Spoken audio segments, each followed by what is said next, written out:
Hello, I'm live. I just need to do something real quick and then I'm gonna switch to the main. Because I was doing some exploration off stream, but I'm nowhere near Fontaine, so give me a second. Alright. Ah, no. Fuck it. I forgot I was on ending stream. Oh no. But you know, I'm live. Let's do this.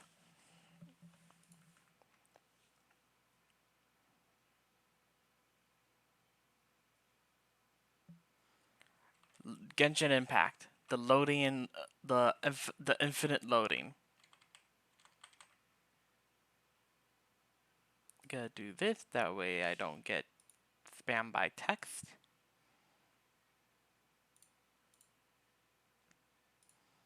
There, alright. Let's go.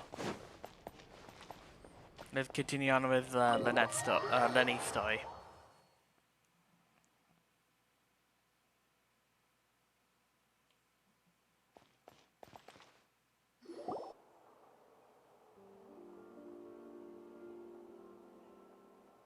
You neglected to mention that you were bringing 2 other people with you. My apologies. These 2 are my assistants. When they heard that I was meeting with the former Magic Maestro himself, they begged and pleaded with me to bring them along. And if it's no trouble, a couple of autographs would really make their day. Oh, forget the pleasantries, just sit.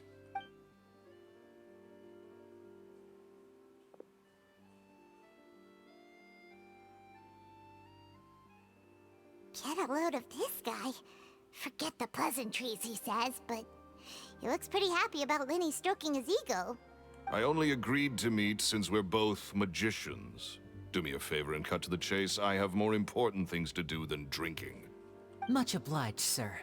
As it happens, the matter I want to address is also related to magic. Yesterday morning, a warning letter from the Phantom Weasel appeared on the entrance to the Opera House. He claims to be planning something for the same evening that I'm scheduled to do a magic show there. As such, I believe that I may well be his target. I have to get to the bottom of this to ensure that my show can go ahead as planned. Naturally, any investigation into the Weasel starts with a few questions about Caesar, who... What is there to investigate? Caesar was the Weasel and he's been dead for 10 years. So what if some sick creep thought it'd be funny to write a warning letter? It changes nothing. Are you trying to tell me you actually bought it? Please, sir, no need to get so worked up. I do concede that a copycat is but one possibility. Possibility? It's a fact, Lenny. Look, my patience is limited, so listen carefully while I'm still willing to put up with you. The Weasel is dead. Period. Everyone knows that, so do yourself a favor and quit this investigation. It'll lead you nowhere. Look, if this affects your magic show in any way, I will personally compensate you for any losses. Oh, sir, I'm honored, really. But this isn't about finances for me. My pride as a magician is what's at stake here, Lorenzo. Copycat or not, this person has thrown me the gauntlet, and I must meet their challenge head on. Your pride? Don't mince words with me, boy. Just tell me, what exactly are you seeking to do? I want to find out the Phantom Weasel's true identity. I have to know for myself what really happened 10 years ago. What would that accomplish? And what do the events of 10 years ago have to do with you, anyway? Look, you of all people should know that a magician never reveals their secrets. And in any case, dead men don't talk. So if you really care about your magician's pride, then you'll forget about Caesar and move on. Uh-oh. This is getting awkward. Lorenzo? Is that? Oh, it is you! I know that big, booming voice anywhere. What's up, my man? Want to grab a drink with me? Another day, I'm busy. Oh, come on. You can't be all business all the time. You know what they say? Live fast, die young. You gotta learn how to kick back and relax once in a while. If I wanted your life advice, I'd ask for it. Now get out of my face and go be drunk somewhere else. Sorry, my good sir. I don't believe I've had the pleasure. Oh, Hey, Edmondo. He and I are business pals. We worked together a bunch of times. This is your first time meeting him? Oh, he's always like this. Foul-mouthed and hard-nosed. Never heard a kind word out of this guy the whole time I've known him. And he wonders why he can't get a girlfriend, despite being, what, pushing 40, 30, something? Anyway, point is, a lot older than when he first got rejected by the girl he was into. And he's still into, from what I hear. Shut up and get out of my face. Another word out of you and you can forget about doing business with me ever again. Do I make myself clear? Sorry, I may have had a little too much to drink. All right, I'm gonna leave. Don't work too hard.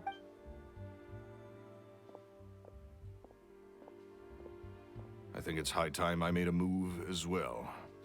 If you really want to investigate this, Linny, be my guest.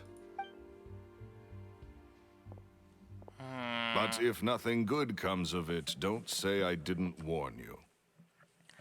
Okay. I have a feeling the person... Talos, what are you doing, buddy? What are you doing? Come on. Lay down. There you go, bud. There you go. Be a calm doggo. Now go. Go. I'm assuming the person he still has a crush is the person we talked to beforehand, the old lady. Well, that fell to pieces in a rather spectacular fashion. Any thoughts? Yeah, I agree. There is something strange about him. Totally. And what was all that about compensating you for your losses? Why would someone you just met make an offer like that? He's gotta be hiding something. And not like Gemma. She was a little suspicious, but this guy's definitely covering something up. I think so too. We need to look into Lorenzo more closely. That guy Edmondo seems to know a thing or two about him. He only just left. Let's see if we can catch up with him. That's the goal. Okay.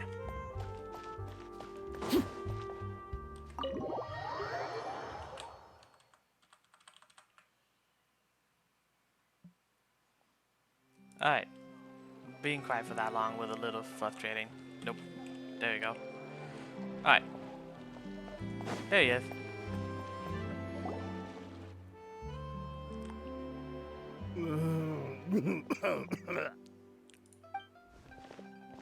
You okay there? Who are you? Oh, it's you guys. Don't worry about me. I must have had one too many. I just need to ride it out. I said way too much back there, didn't I? Yeah, I nearly talked myself into complete financial ruin. Note to self, no more drunken chats when Lorenzo's around. So, he was serious about threatening to cut you off? Ugh, Paimon knew he was a bad egg. Hey! Keep your voice down. Don't go prying into Lorenzo's personal affairs. Bad things happen to people who ask too many questions or make an enemy out of him. What kind of bad things? Don't even ask. I'm sorry. I'm gonna have to cut this conversation short. I'm not crossing that line again. And take it from me, trouble with Lorenzo is one thing you don't need in your life. You saw him flare up back there. I don't know what you said to him, but clearly it touched a nerve. That's not a good sign. You're too young for this. Don't get in over your head. I'm leaving. Well, I want to hear what he was gonna do, how he was gonna sound that during that part. There he goes. What do we do now, Lenny? Hold up, I want to hear that. That's not a good sign. You're too young for this. Don't get in over your head. I'm leaving. That is. He's about to puke.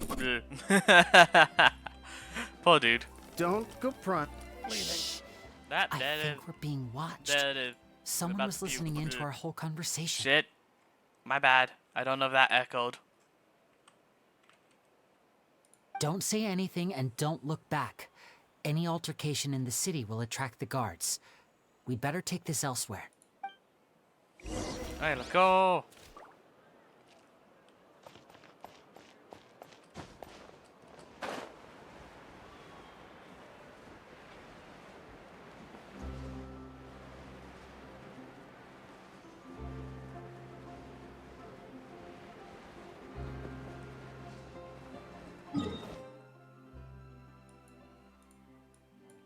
Oh, way over there. I thought it was nearby.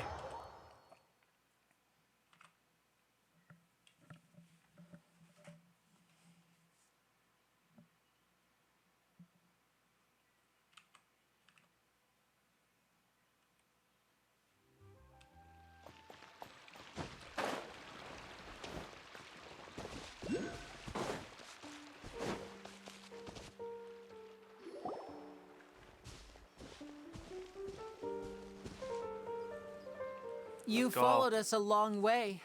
Why don't you come out and introduce yourselves? Ooh, So the you're speeder. Lenny. And where's your sister? Ain't she with you today? Smooth fade Petro. Either this is Navia's guide, or there's about to be an altercation with some other goons. Save us the trouble and go fetch her for us. Let's not drag this out. Paimon doesn't like the tone of your voice, mister! Who sent you, huh? Save your questions, missy. You ain't gonna need answers where you're going. Capiche? Looks like we can't avoid this fight. Now, I'm not the strongest fighter, so I hope you're ready to back me up. Don't worry, we got this! Yeah, no kidding. Well, this is definitely not the Fina. And voila! Oh, that was cool.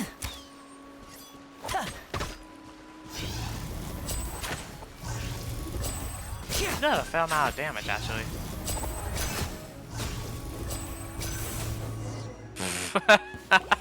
Curses. They're tougher than we thought. Vision wielders are always trouble. Intimidation ain't gonna work like it did on the lady. Come on, let's scram! Hey, wise guys! We ain't through with you yet! Lady. Oh shit, they did went after went after the wife. Oh, they got away! Did you catch what they said just before they left? Something about intimidating someone else. Sounds like they just wanted to rough us up as a scare tactic. And they've already done it to someone else, but who? You're right. She was injured when we saw her yesterday, and she acted like she had something to hide. Maybe she was too scared to tell us the truth because those guys had threatened her.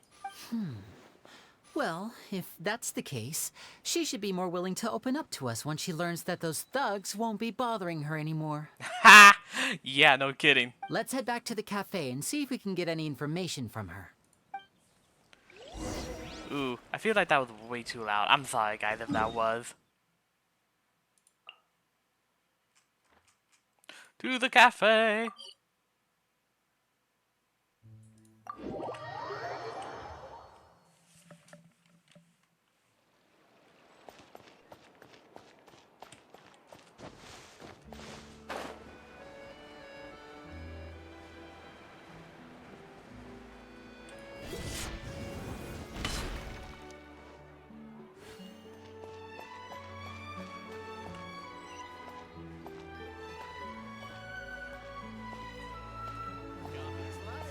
No more free coffee for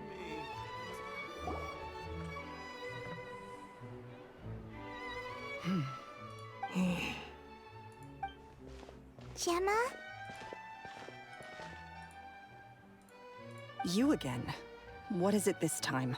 We just ran into the men who've been threatening you, and we gave them a taste of their own medicine. So, you can relax now. We're here to protect you. What? Why? I didn't tell you anything. Why would they come after you? Sounds like they're no strangers to you. That's putting it mildly. I know them all too well, and I hate them with every fiber of my being. It's been 10 long years, and still every time I try to look into Caesar's death, they show up and warn me not to do anything stupid. How do I know I can trust you?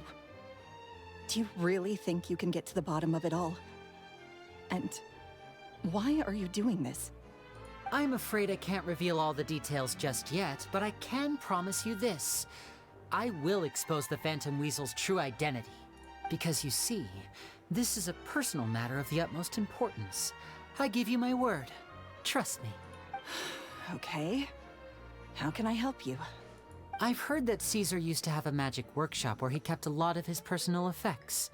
If possible, I'd like to take a look at them. Do you know where it is? The Fleuve Sonde. But the place was sealed up by the police after his death, and no one's been there since. I also know that the Fleuve Sonde is dangerous territory. Lots of hostile groups lurking around. If you're serious about going there, please be careful. Yeah, no, we can take care of it. Freaking Iolakino, Traveler, Qingzhou, and Bennett are way more powerful enough to take them on. Understood. Lynette, you stay here and take care of Gemma. Don't let her come to harm. Got it. But if I'm staying here, I'm ordering dessert. I mean, bon appetit. But stay sharp, too. They're likely to come for you while I'm away. Okay. Alright. Power saving mode off. I'll start taking this more seriously now. Oh, let's see if they have, they say anything else. Whatever you do, please be careful. If anything happens to you because you're investigating Caesar, I'll never be able to forgive myself. With me here, nothing will happen. Alright. Let's see, oh, way over there.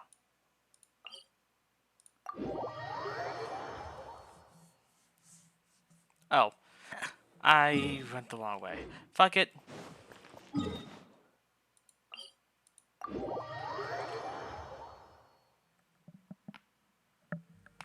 Ow. That hurt. A fair bit. Oi.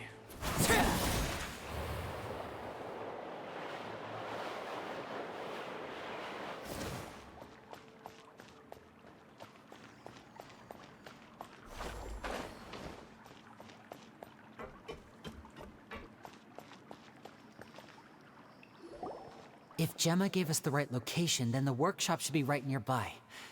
Huh. Looks like these boxes are blocking the entrance. Let's shift them away first. There we go. It should be just down here.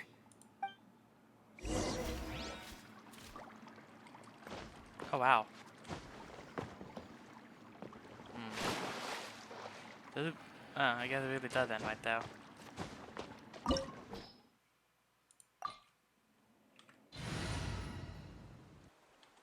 Yeah, no, we have more. This is more than enough.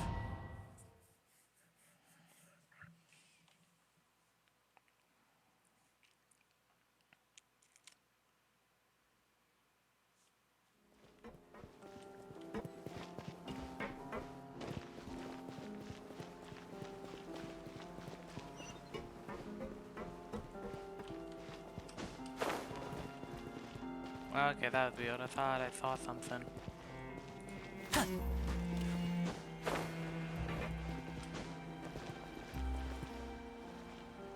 Okay.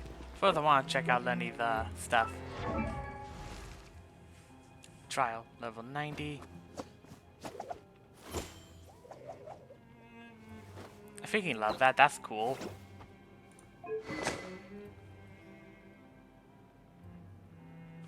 Hold on, because of that, I can't really quite see.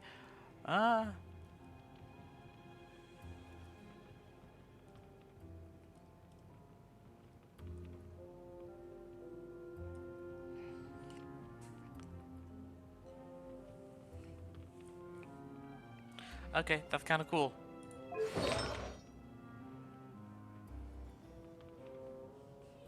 Makes sense.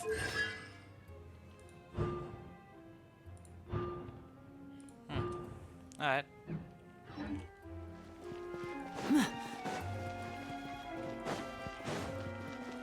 Hip. Okay, there you go. So this was Caesar's workshop.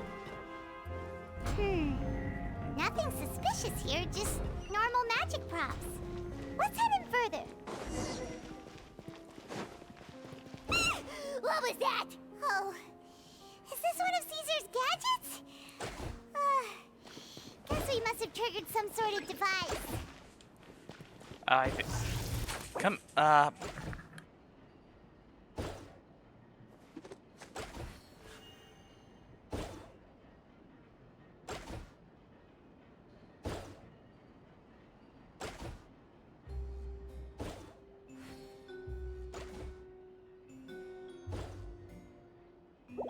So long as the audience thinks that seeing is believing, there's no limit to the number of tricks I can pull off. my dad's the best. He literally, came in with some soda. Oh, what the?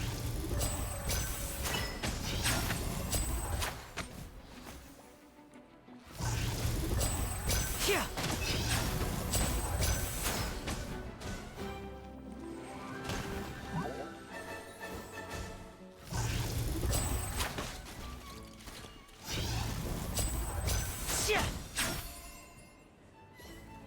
Oh.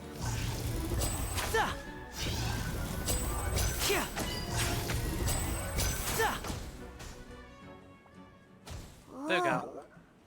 Look, the doll in the box is glowing. Oh, do I have to shoot them down? Oh, I have to shoot them down. There's something written on the card on this doll. Let's take a closer look.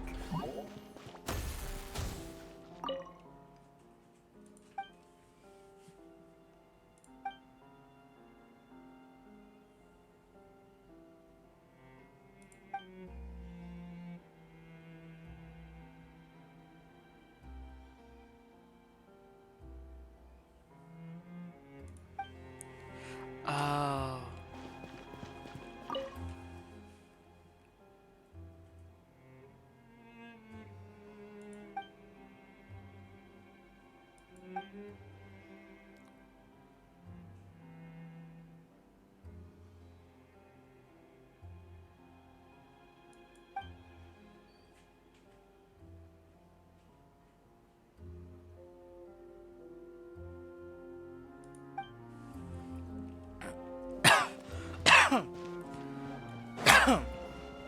Oi.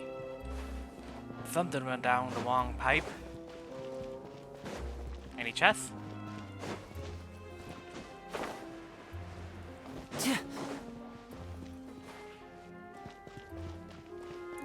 Not from what I'm seeing.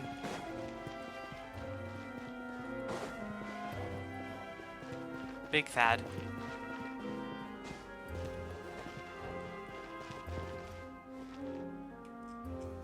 What's that glowing?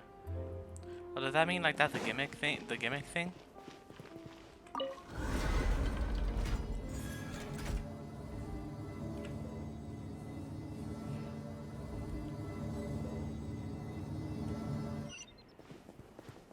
Oh.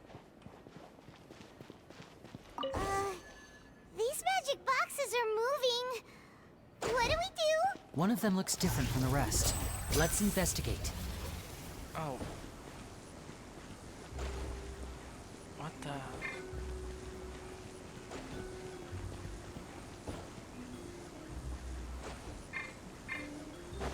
Okay, hold on. If I'm supposed to look different, I need to be careful.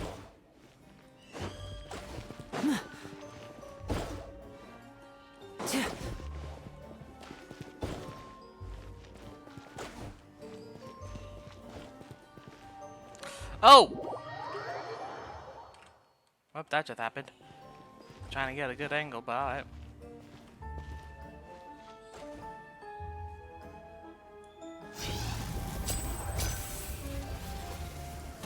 Got it. We're supposed to find the box that lit up at the start, right? There should be another wish list inside. Let's keep trying. Well, that's supposed to glow. Okay. So that one right there. Watching it.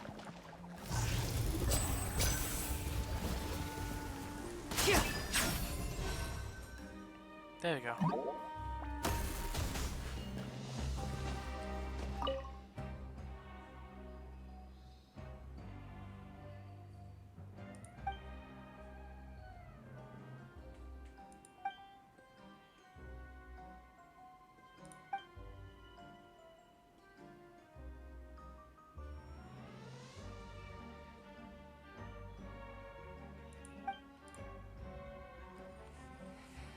Oh, I think Caesar got into a bad crowd and messed with someone, but was not the Phantom's weasel. That's what I feel like is happening.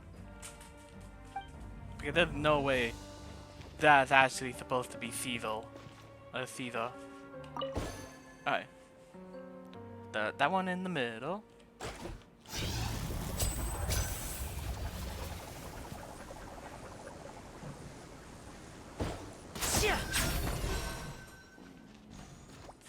Oi, excuse me. Bye.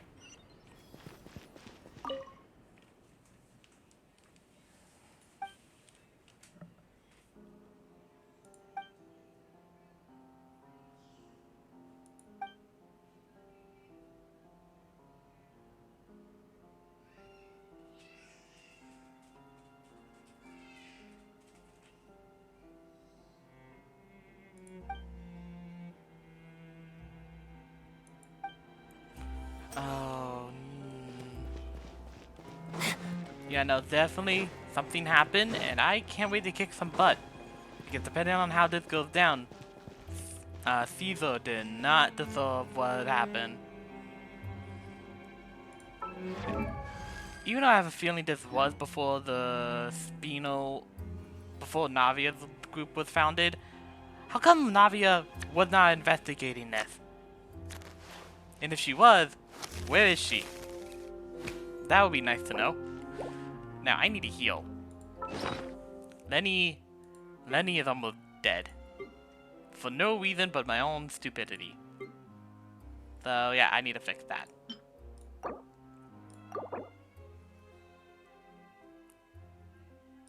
Okay, pretty much everyone needs healing, so I'm gonna use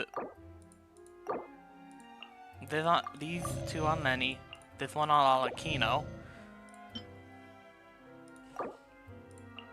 Bam, bam. Bam, bam.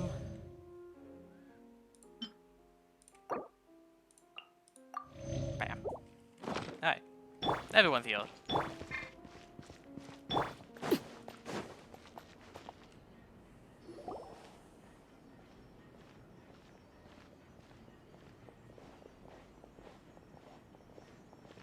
That's weird. Have we reached the end already? There's nothing here. Maybe this was a wasted trip. No, I highly doubt it. Remember, a magician always has his secrets. This place seems a little too ordinary for a magician's workshop. There's a distinct lack of mystery. We've triggered quite a few devices on the way here.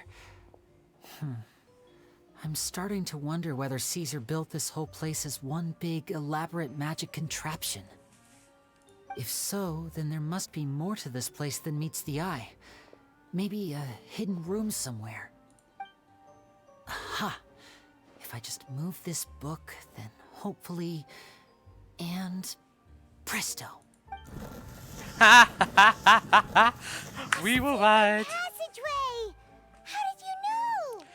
Well, to be fair, he's a magician. And also, to be fair, he did it too. I'm a magician too, and apparently great minds really do think alike. Looks pretty big inside. Let's head in and take a look around. Chest. I didn't check if there was a chest back there. Hold up. Now I have to.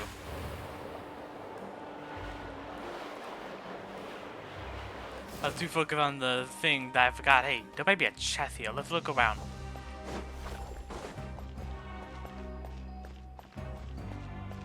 Looks like we've reached the end of this route.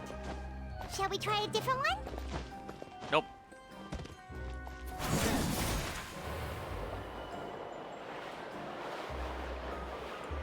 Nope, no dead end. I'm sad. Come on. There has to be a chest somewhere. I want to see it. Hey. No, my sword!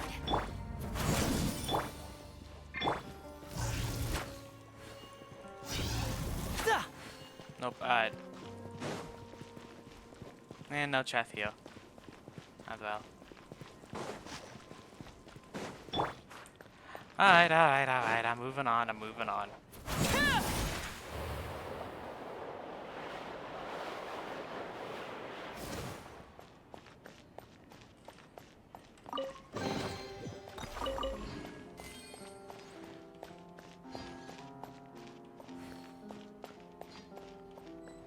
Nope.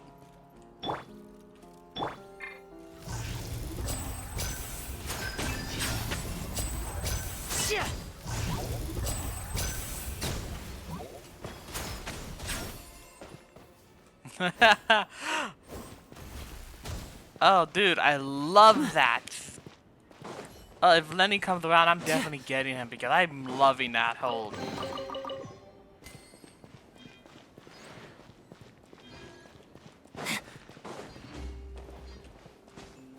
Any bonus chest?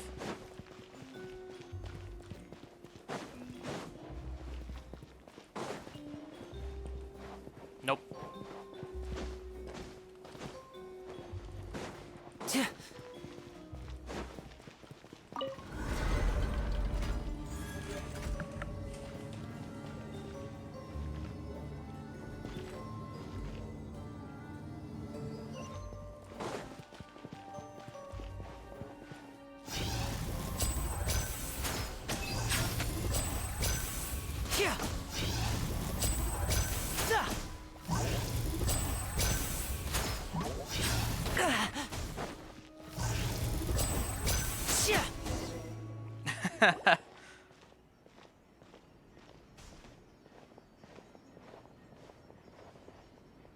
Why have you stopped, Lenny?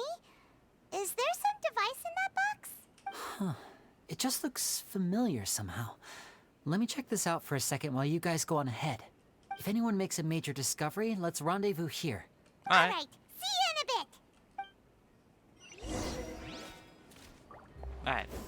Wait. The placement of this device inside.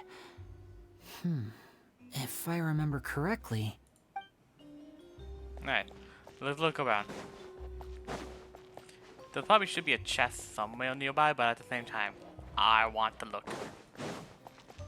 Nope, can't open that door. They should like open this up because this seems like a dungeon.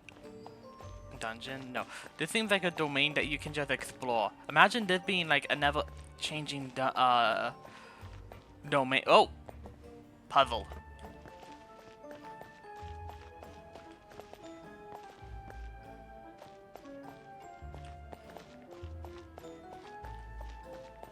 Okay.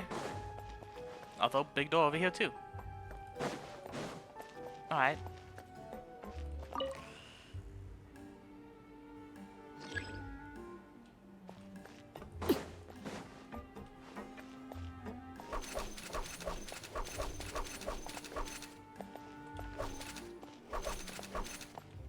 Oh, I see. seems like we can't step on the same tile twice. Guess we've got to finish it in one run, huh? Okay. I wanted to fail just to see what it'll do, or what it'll be like.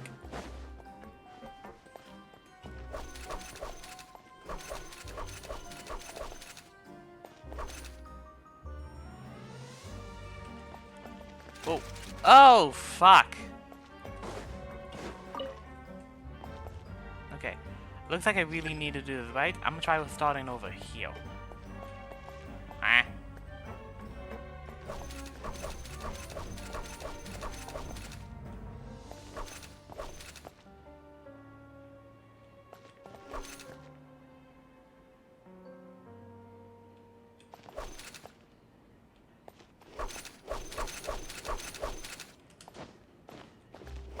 No!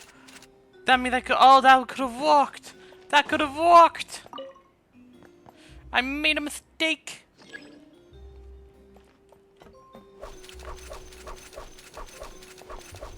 Also, I think I have an idea too. That would have worked, but I have a better idea. I need to wait now.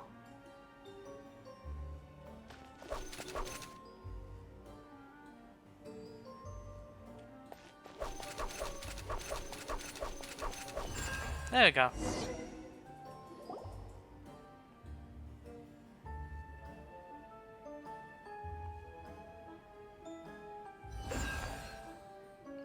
Big door, open.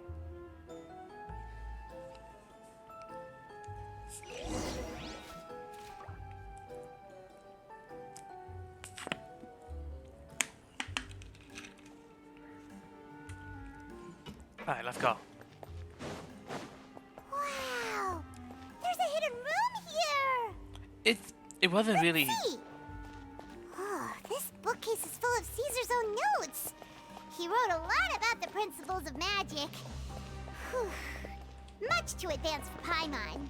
Yeah. Hey, look! Is that Caesar's diary on the table?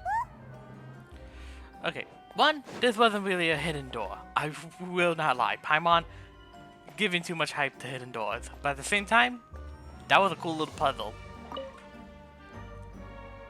This book's thick as a brick! Let's take a peek inside it, shall we? Of course, Paimon. Paimon, the freaking evasion of private information. At one of my shows a few days ago, a child asked me how I pulled candy out of my hat. As a joke, I told the kid that the hat has a built-in wish-granting machine. Next thing I know, today a whole bunch of kids were pestering me to pull all sorts of things out of the hat.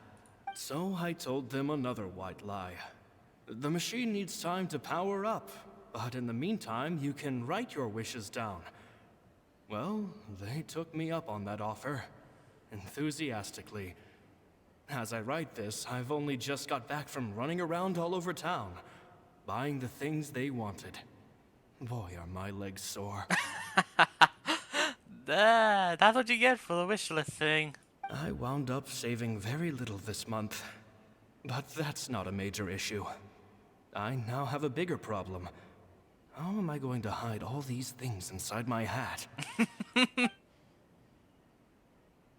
2 children came to talk to me after today's show. I don't know why they were out on their own. They looked much too young to be unsupervised. I do hope they got home safely.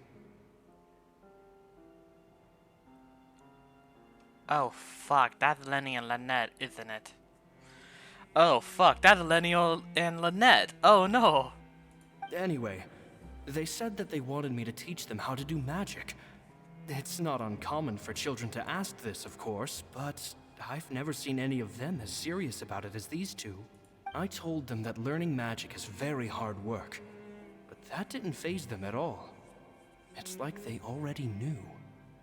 They seemed so committed. I couldn't turn them down. It seems like something's bothering Lorenzo lately, but he won't open up to me about it. Surely he's not upset that I agreed to teach those 2 children. I'll have to talk him around. I have a good feeling about those kids. They're naturally talented, and it seems like they're not new to the world of magic. They have all sorts of fantastic ideas. All I'm really doing is helping them develop a more professional standard training plan.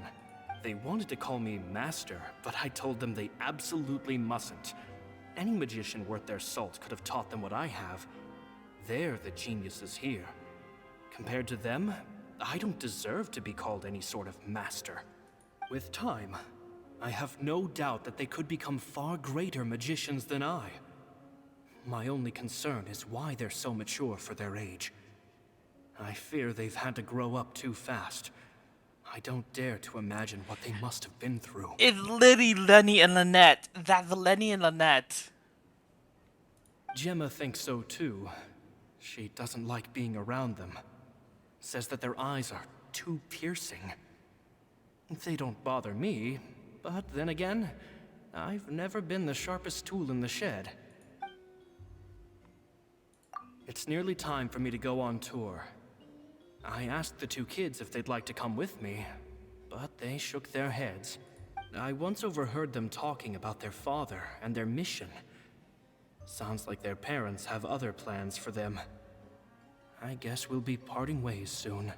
It's only been 10 days since I first met them, but I think that I've gotten a feel for their personalities now. They're very tough, but also very cautious, and they trust no one but each other. This, I fear, is not a good habit to have. They hide things from me too. For example, when I asked them where they live and why they wanted to learn magic, they lied. That's the thing about children. Whenever they're trying to cover something up, it always shows somehow. I can sense that their lives have been hard, possibly even dangerous too. They're not like other children. It's a shame that I can't do more to help them. After thinking things over, I decided to tell them a bit about how I see the world. It's full of lies and falsehoods, and that is why we must find our own truth. P.S. I hope they won't find my nagging annoying. Children are so opinionated nowadays. Will it do them more harm than good for someone they've only known 10 days to lecture them like that? P.P.S. Maybe I'm overthinking this. Children aren't interested in grand philosophies. It probably just went in one ear and out the other. I bet they've already forgotten every word I said. Oh, Caesar, Caesar. Just mind your own business next time.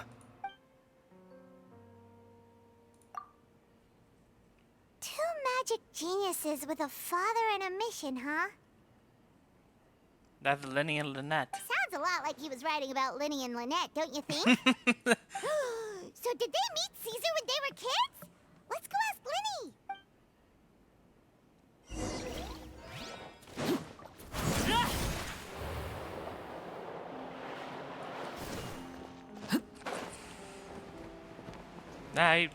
No, I'm stuck.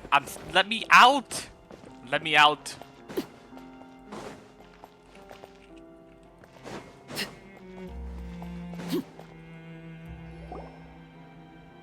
Lenny? Shh, hold that thought. As I expected, there's a lot of fishy things going on in this place. Fishy? Uh-oh, what have you found? All in good time.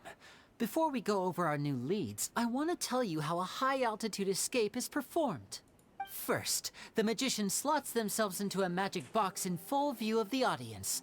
The box is then suspended high in the air, and a short while later, the base automatically opens.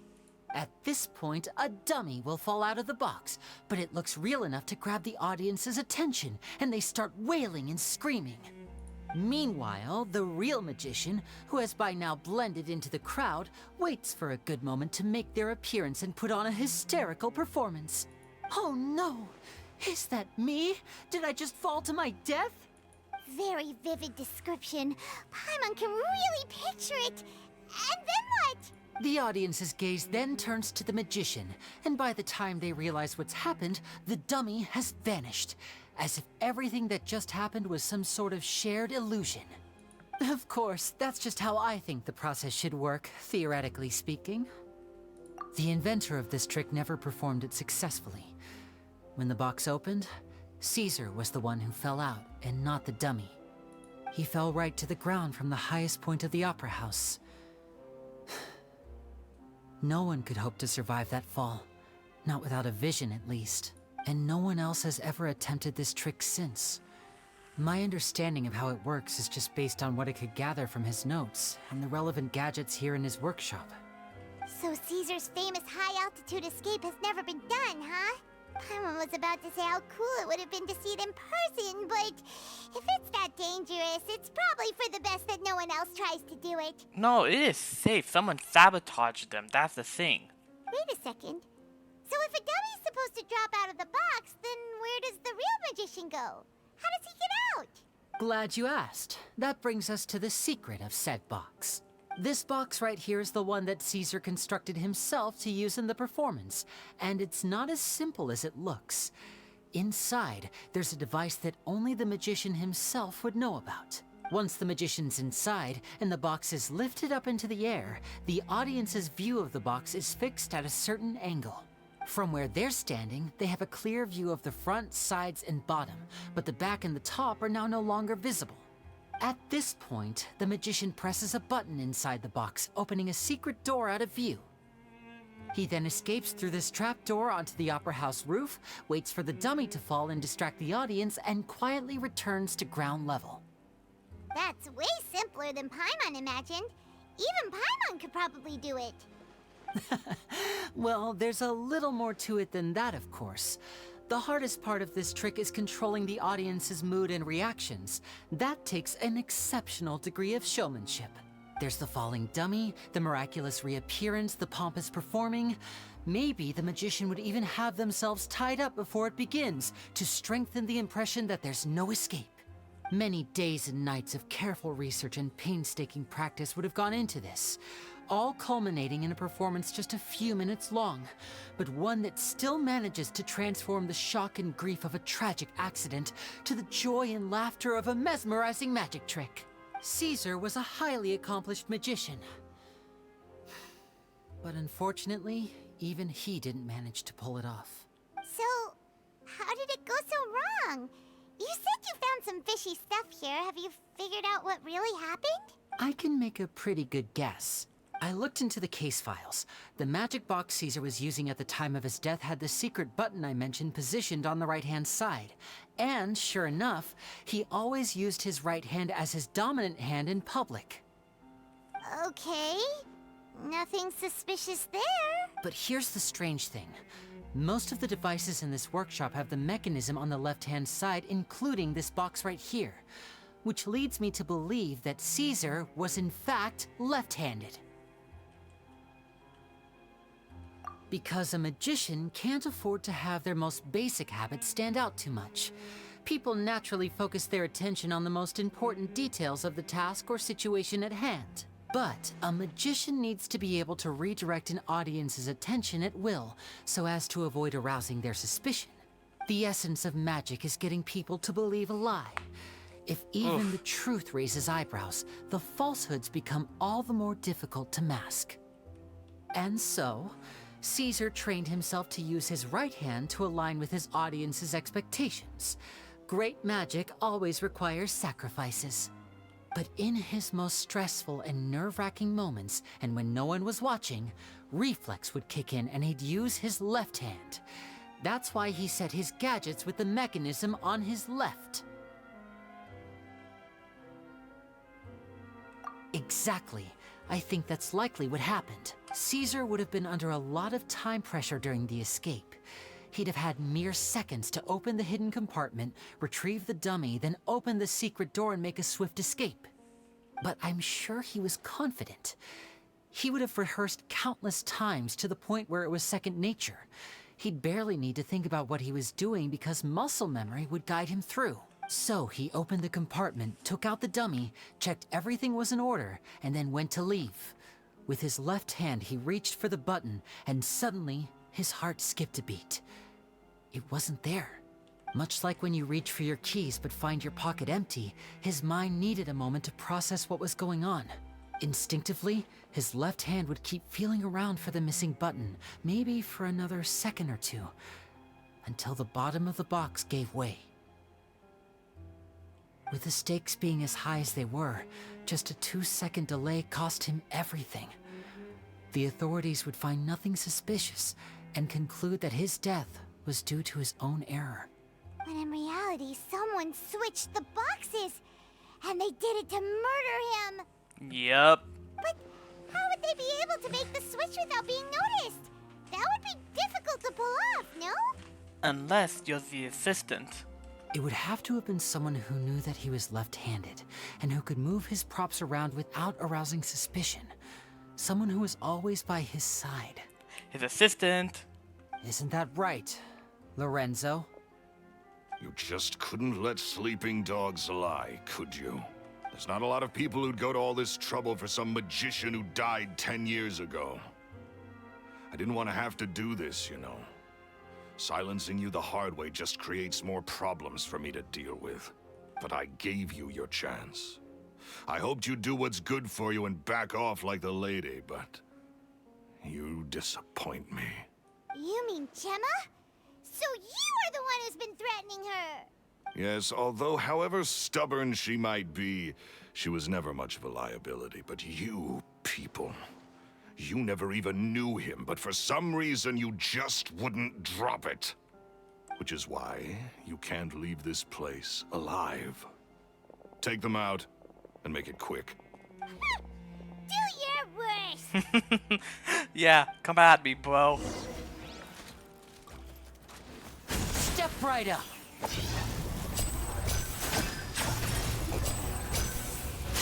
If it wasn't for this thing, this would be a little bit more difficult, but this is awesome. And I can just hit about anywhere. Oh, hi, big boy. Now disappear. Here comes the finale.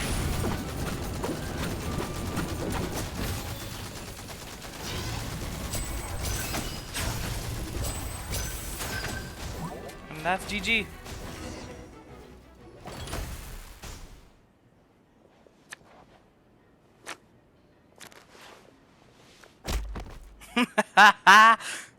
Get wrecked. Oh, you kids are tougher than you look. Had enough yet, Lorenzo? Your cronies can't help you now. I think it's high time you started talking. And what I'd really like to know is, why did you murder Caesar? If I had a Mora for every time you said that man's name. Of course you idolized Caesar, everyone else did. But I was the real genius magician. Me! He was just an amateur who did cheap tricks for gullible children. I was the one who made magic into the fine art it is today. The aristocrats doffed their hats to me! Ooh, jealousy. But you made a crucial error. You pissed off Lenny and Lynette. So it was jealousy. Jealousy. Hatred, more like. I hated Caesar. All he cared about was his magic. He lived and breathed it. He poured everything into his street performances and his stupid tours like it was just a hobby to him, never bothering to think about Mora.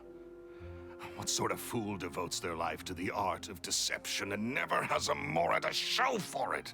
But the people loved him, didn't they? Oh, how they looked up to him. No one gave me a second look. All I ever heard was, "Oh, your master's amazing, isn't he?" Amazing. Yeah, so amazing that he was completely broke. Every other apprentice was living it up at their master's expense, but no, not me. I put in all the work, mastered all the skills, and it brought me nothing more than the life I already had. He forbade me from using magic to trick people out of their Mora. There was nothing he hated more than that. And with his reputation in Fontaine, it was too risky for me to go it alone. As long as he was alive, if I dabbled in my own brand of money-making magic, he would expose me, and it would destroy me. I had to kill him. There was no other way. He had to go. Okay, a little bit understandable, but still fuck you. And this was your only motive? It was reason enough. What other motive would I need? Well, I was under the impression that there might have been other factors at play. For instance, maybe you were in love with Gemma, but she was engaged to Caesar. In love with Gemma? Don't be ridiculous. Guess I was wrong about that then. Next question. Are you the Phantom Weasel? I am. Caesar was so strict with me. He insisted that his way was the right way. That the sole purpose of magic was to bring joy to the world. I never bought into any of that. I was more interested in the practical value of magic. Sure enough, it helped me fill my pockets with all kinds of valuable treasures. Oh yeah! Charlotte told us that the weasel would steal whatever people valued, no matter how much it was worth. That's just how it looked from the outside. What would any thief want with second-rate loot? I've only ever targeted high-value items. I stole cheap things as a way of practicing my craft. It was other people's overactive imaginations that conjured up the preposterous image they then dubbed the Phantom Weasel. So that's the story, huh? Well, I hope you're ready to tell it all over again during your trial. What choice do I have? You're a pack of wolves, and you've got me between your jaws. You've seen what's here, and my last-ditch effort to stop it getting out has failed. What else can I do? So be it. I've enjoyed power and wealth for the last 10 years, the likes of which Caesar could never give me. I wouldn't choose for things to end this way, but I regret nothing. Very well. In that case, I'll contact the guards. Traveler, Paimon, keep an eye on Lorenzo for me. I'll meet you just outside the workshop when I'm back. Get wrecked, you fool. At least I can finally stop looking over my shoulder now. From the looks of it, you had this coming a long time. Don't even try it, bud.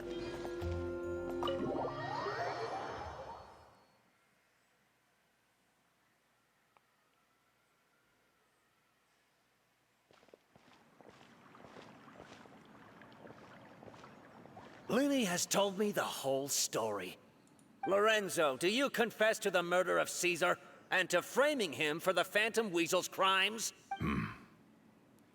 At least he's honest. That's probably the one thing I can give credit. At least he's honest. Look who's finally developed a conscience. What kind of disciple murders their own master? I hope it was worth it, because there'll be hell to pay.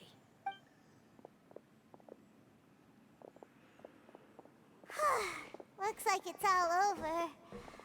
What should we do next, Lenny? Should we start preparing for your show? Let me think. Let's rendezvous with Lynette and Gemma first. With Lorenzo in custody, Gemma will no longer have to fear for her safety. Good point. We should go tell Gemma the good news right away. It'll give her some peace of mind for sure.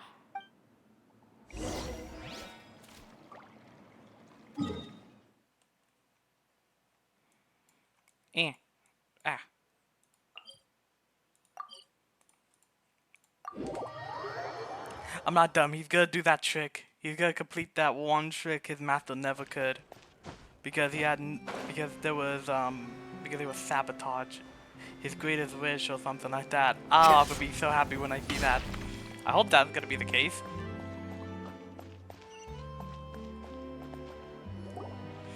Ah, you're back. You were so quick. I've only just finished my third dessert. Your third? Lynette, come on, we've talked about this. Everything in moderation. You're not gonna have any room left for dinner now. It's fine. I'll shift to exercise mode and jog off the excess sugar. That's besides the point. Well, it's done now, but try to eat a more balanced diet in the future. Point taken. Did everything go okay? Of course! Lorenzo was no match for us. The guards are taking him into custody as we speak. Gosh, that's amazing. I'm sorry, I still didn't know if I could trust you, but now it seems I can. I had my suspicions about Lorenzo, but It's okay, we understand. He did threaten you. Paimon would find it hard to trust strangers in your position too. But you don't need to be scared anymore. Everything's gonna be okay. sorry. Sorry. My emotions are all over the place right now. I've been waiting for this day to come for so long. I always wanted to report Lorenzo. He took all of Caesar's property, which I found suspicious, but I had people watching me all the time, so I couldn't risk looking into it. I was so afraid. I was scared he'd do something terrible to me, and then no one would be left to visit Caesar's grave. So I never had the courage to speak out. Thank you all. Truly, thank you so much.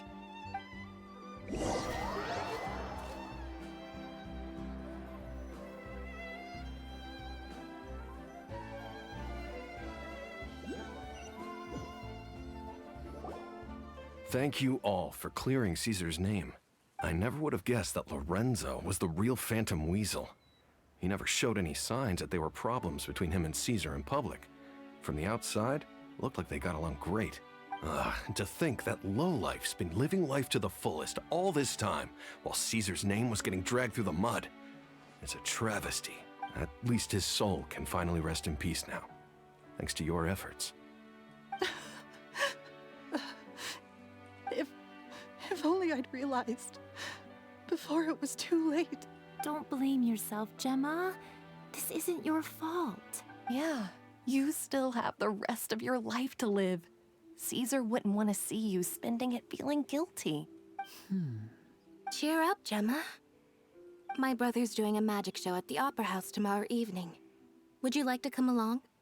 It might raise your spirits. This show will be a special one. We're holding it in Caesar's honor. In Caesar's honor? Really?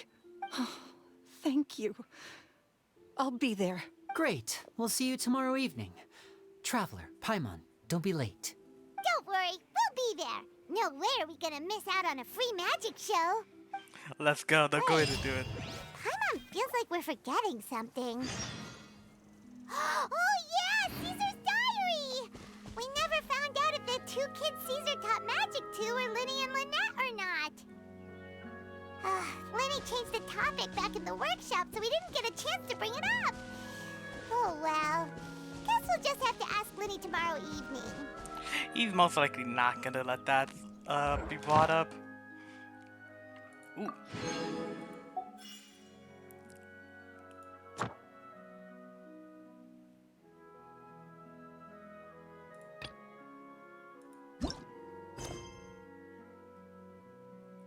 Later. Something what you I wish need to do report? is Go let's on. You let's have my get that thing. undivided attention.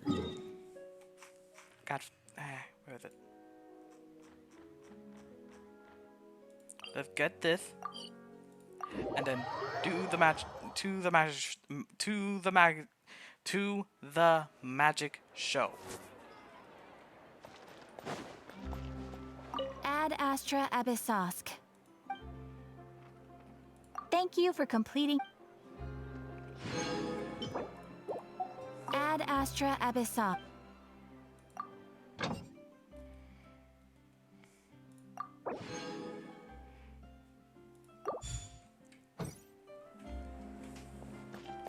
Alright. Next evening.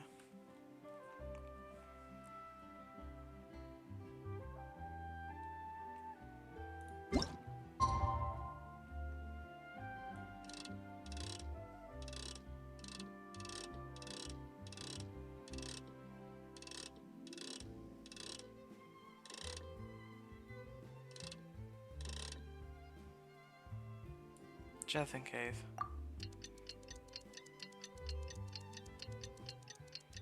I don't know why, but I feel stupid sometimes when I do this.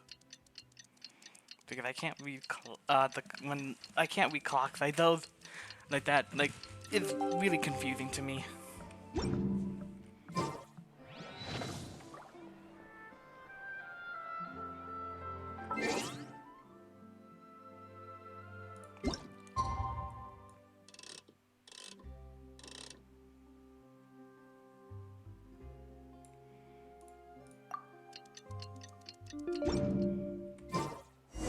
Okay.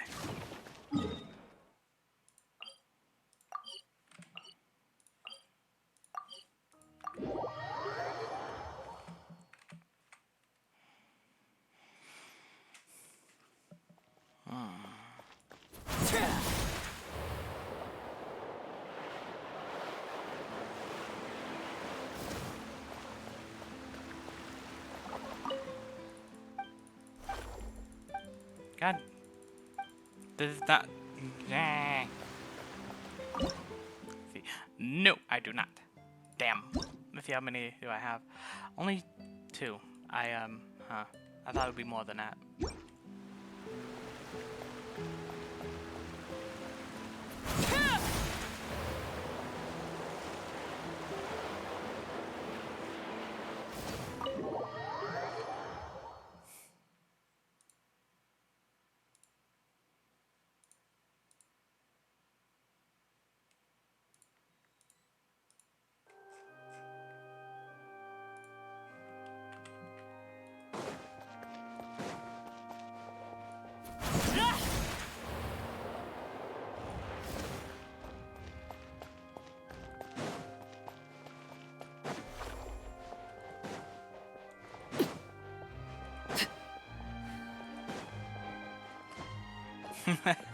The Lynette.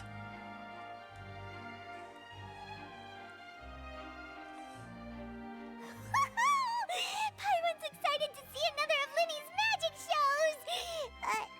Wait. Lynette, shouldn't you be on stage by now? Not this time. My brother's going solo today. Ooh. So, I'll be watching with you. Good evening, ladies and gentlemen. I hope everybody's ready because the show is about to begin. The great magician Linny has prepared a spectacular show for us all tonight, concluding with an all-new grand finale that no audience has ever seen before. Wow! A new trick! I knew it. Thank you all so much for coming. Now, prepare to join me on a journey through the mystical and miraculous.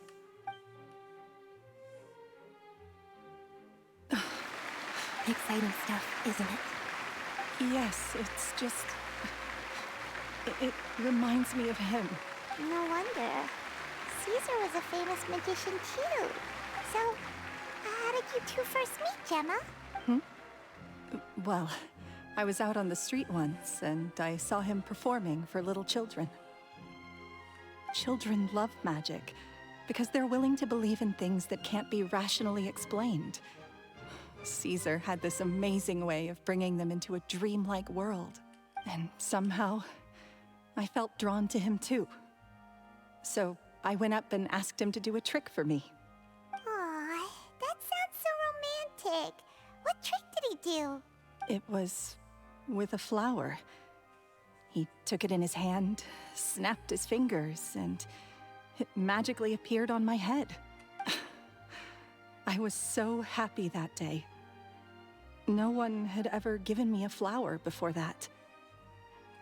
Oh, that's so cute! Actually, now that you mention it, Linny's done that one before. Is that right? Then I suppose he's a romantic at heart, just like Caesar. So let's treasure the time we have with him. After all, you never know when the people dearest to you might be gone. That's right.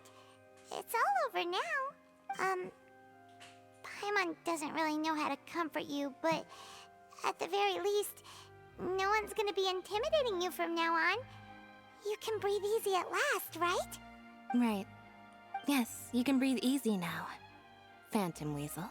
See? Even Lynette says... Wait, what? The Phantom Weasel? Lorenzo escaped? Where is he? What do you mean, Phantom Weasel? As Linny once said, a performer's job is to commit fully to their role and put on a flawless performance for their audience. But once the bag of tricks is empty and the curtain falls, it's time to end the show. The spotlight is no place for someone with no more cards up their sleeve. It's been 10 years, Gemma. Aren't you tired of the grieving widow act? I think it's time to put an end to it. What are you talking about? Paimon doesn't like this riddle. Okay, Paimon, just be quiet. Traveler, Paimon doesn't like where this is going. Come on, say something! Ladies and gentlemen, I hope you're all enjoying the performance so far. There will now be a brief intermission, after which Linny will perform the most electrifying act of tonight's show, the one we've all been waiting for. The final performance will take place outside of the Opera House, so please make your way outside in a calm and orderly fashion. The Phantom Weasel never did like public places, did they? Don't worry, this place will be quiet soon. Let's talk somewhere else for now.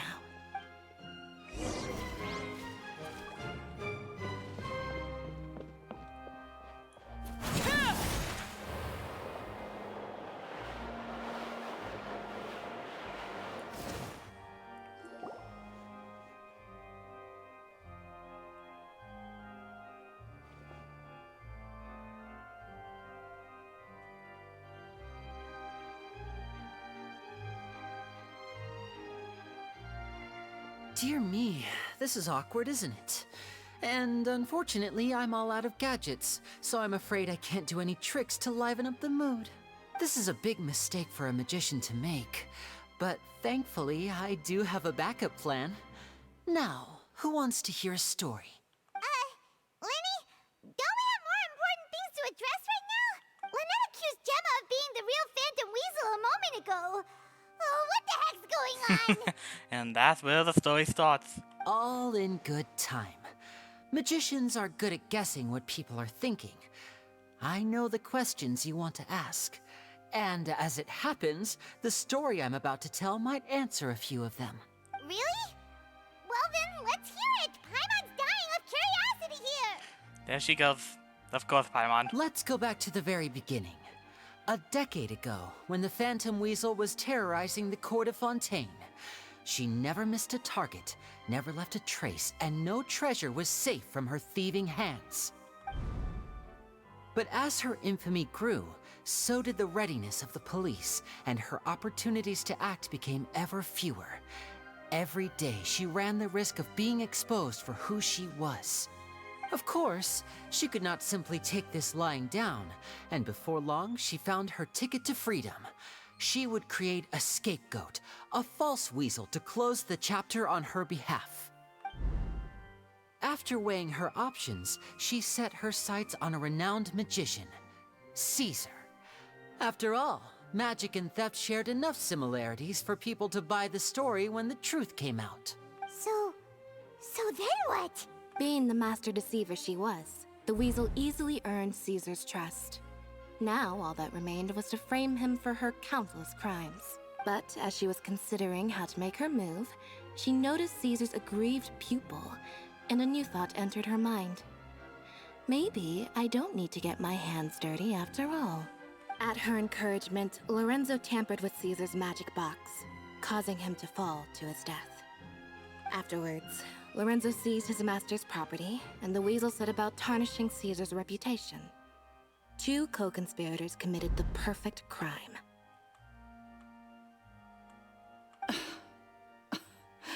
I've got to hand it to you. You're both exceptional storytellers. It's enough to make even me wonder whether there was really another mastermind behind all this, pulling the strings. But I just have one question. You seem to think that I am the villain in this tale. What's brought this on, Linny? Is it something that Lorenzo said? Don't worry, Lorenzo said nothing at all. But I never believed that he was the weasel, and in fact, my investigation only made me more certain of that. He was too forthcoming with his confession, as if there was something else he was trying to hide. How disappointing. So you'd sooner trust Lorenzo than me? Even without a shred of evidence? A magician is an expert at playing the audience to get the result they want. And I have no doubt that you, Gemma, are equally talented in this regard. With a little help from Lorenzo, you put on a very convincing performance. The lovesick fiancé, whose devotion to her betrothed is unshakable, even under threats of violence. Caesar was maligned and hated by all for 10 years, but you? Everyone sympathized with your plight. Who would suspect for 1 second that the lovely young lady always seen weeping in front of Caesar's grave was actually the mastermind behind his demise? No, not that poor lady. Perish the thought. Wait, so you mean the whole intimidation thing was just a hoax? Gemma and Lorenzo were both in on it? But why would Lorenzo agree to that? And why didn't he sell her out even at the end instead of admitting to being the weasel himself? Yes, why indeed? Maybe Gemma herself could enlighten us on that question. Well, Linny, if you're so confident in your version of events, then I think the answer should be obvious. Having killed Caesar with his own hands, Lorenzo was plagued by overwhelming guilt. Revealing the Phantom Weasel's true identity would serve no purpose. But if the Weasel remained free, then she could take care of Lorenzo's loved ones. An excellent answer, though sadly a little dull. Is that right? Well, don't let me bore you. If you'd care to change the topic to something more interesting, I'd be much obliged. As a matter of fact, there's one thing I'd really like to understand. Why would the real Weasel have targeted things that only have value to other people? Could you shed any light on that? Of course. After all, we're just telling stories here, aren't we? If I had to guess, I would say that the real Weasel must have had a terrible childhood. Left to fend for herself after her parents died young. Betrayed, scorned, beaten. She'd scrounge waste paper from garbage bins to draw on, using twigs and dirt for lack of ink and pen. She'd sew ugly rag dolls from whatever scrap material she could get her hands on. This was her only source of happiness in life. But it was all she needed, and she was content. Until the world decided that even this was too good for her. Once again, she was betrayed. And this time, everything was taken from her. She felt like life was a miry pit that dragged her further down the more she struggled to escape. At that tender age, she should have been happy. Instead, she stood in the shadows and watched with envy as all good things in the world passed her by. This was a fate too cruel for anyone to bear. Her pain became a breeding ground for dark thoughts. Thoughts which festered and grew into a twisted solution to her troubles. I detest the happiness of others. In all its forms alike, I will rob them of everything they hold to be good and true. And it will fill the void in my soul. That's some pretty heavy stuff. Now it all makes sense. Does this story satisfy you, Linny? Yes, it is quite to my tastes. Thank you for helping to clear up my confusion. Huh. That's right. What drove you to write that letter, Gemma? What were you trying to achieve there? Because without that, none of this would have ever come to light. She didn't write the letter. After 10 long years, I'd hoped that the Phantom Weasel would be consigned to the history books by now. But it seems like someone still wasn't ready to let her finally be at peace. Linny. Or should I call you the Phantom Copycat now? You were the one who posted that letter outside the Opera House. But why? Very sharp, Phantom Weasel. Still as shrewd as ever. Well, no need for me to be coy about it. Our goal was to clear Caesar's name. The most straightforward way to change the public's impression of Caesar was to force the Weasel to show themselves. That's it? You had no other agenda? Of course we did. We made it quite clear in the letter, I believe. I shall take from you that which you hold most dear, just as you did to me 10 years ago. 10 years ago? You mean Caesar's death? You met him? Wait. Oh, I get it. You were those two obnoxious kids. It's been so long, and you're all grown up now. I didn't recognize you. He taught you magic back then, didn't he? For what, 10 days or something? And you went to all this trouble. Why? Because you feel like you still owe him something? We remember all our debts, however great or small. 10 years ago, Caesar's reputation was torn to shreds, and his legacy was thrown out. 10 years on, and no one cares what the truth is anymore. But we did not forget, and so we came to find you. And? What exactly did you take from me? I'm still standing, as you can see. Lorenzo has admitted to everything. I'm free. Free? Do you really think so? Caesar once told me that even though the world is filled with lies and falsehoods, we must find our own truth. I think that applies to you too. Truth can take many forms.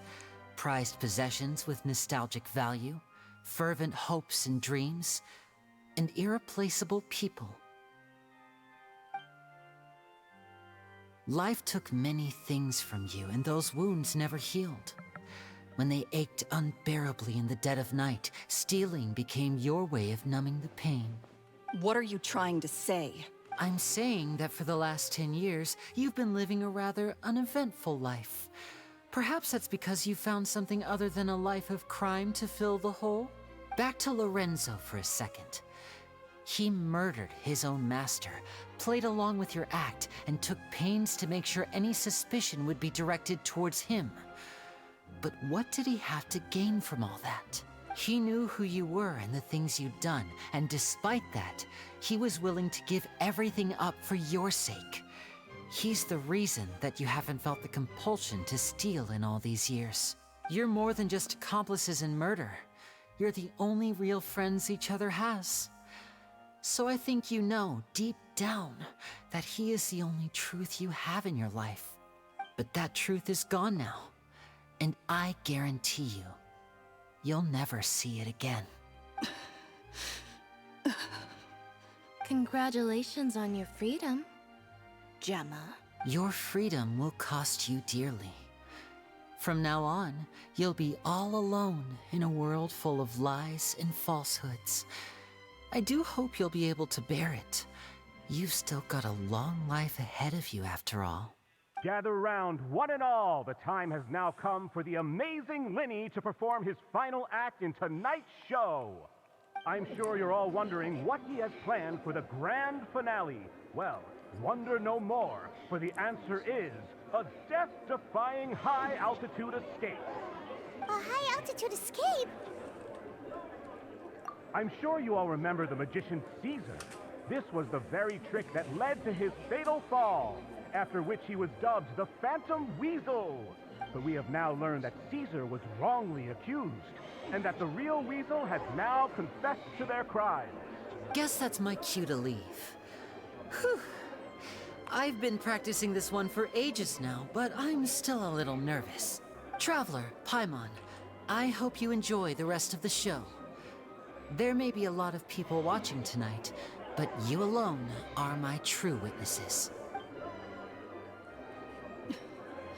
Lenny, wait. You two hid a lot from Caesar. He went to his grave without ever knowing your secrets. So what about now? Are you an open book? Or are you still the same as ever? You don't have to tell lies to end up isolated and alone. One day, you'll end up exactly where I am today. Maybe then you'll finally understand. You're wrong. I'm nothing like you. So, what are we, doing now?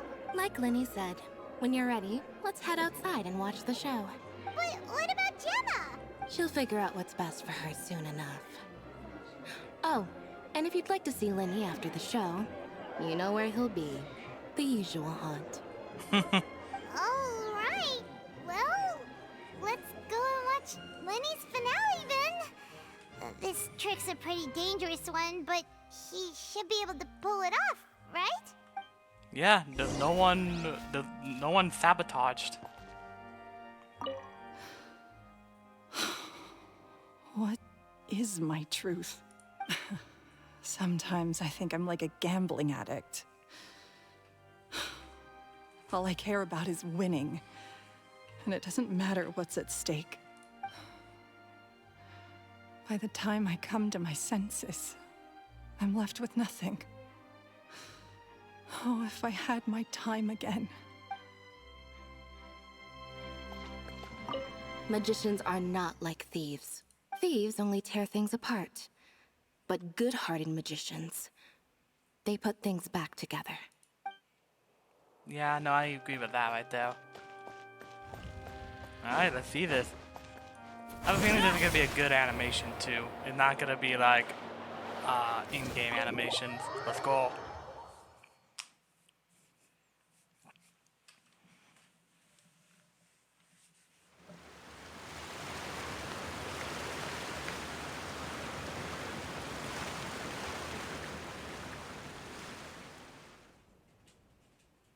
Ooh, he is high up there.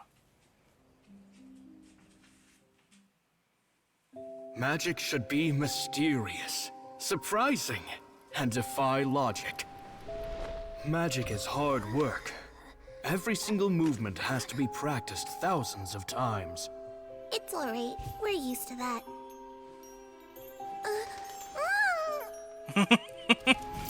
We're sorry. You've taught us so much, but we can't tell you the whole truth. It's okay. Do you still remember what I told you? This world is full of lies and falsehoods. I only hope that one day, you can find your own truth. What about you? Have you found your truth? Magic is my truth. I want to perform a magic trick so great that people will always think of me when they talk about it. For a magician, what greater honor could there be? Look! Behold! Linny is sealed inside the box. Will he manage to escape? 10 years ago, Caesar attempted this very trick, and it was at this precise moment that...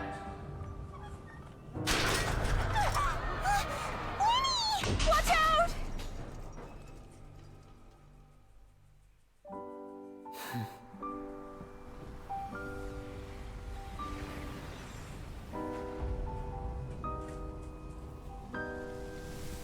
Mysterious. Surprising. And logic-defying. Isn't that right? This honor belongs to you, Caesar. Yo! I'm just sorry it's a little late.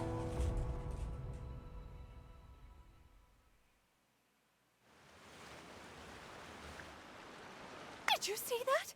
1 minute he was falling, and the next, he turned into flowers. How could he possibly have done that? How mysterious.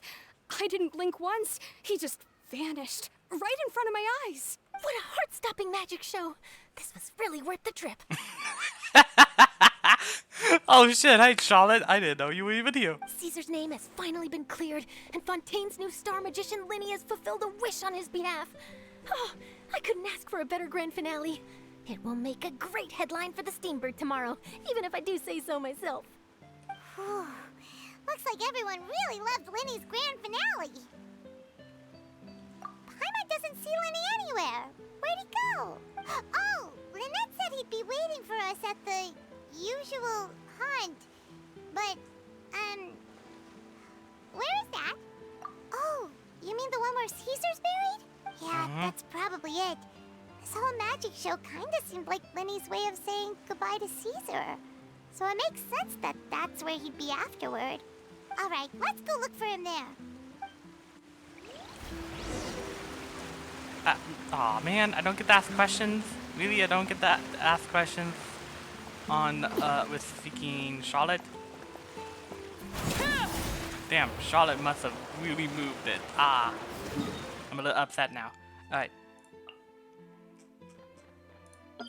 Pass on. I don't even know if I said that right. Oh no, I feel like I said that so wrong. Come on, bud. Come on, Talos. There you go, bud.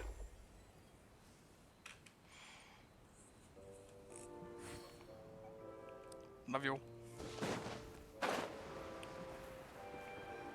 I would so turn on my camera so you guys can see the doggo, but right now I have no shirt on, so I'm gonna keep it off for now. Hello, doggo.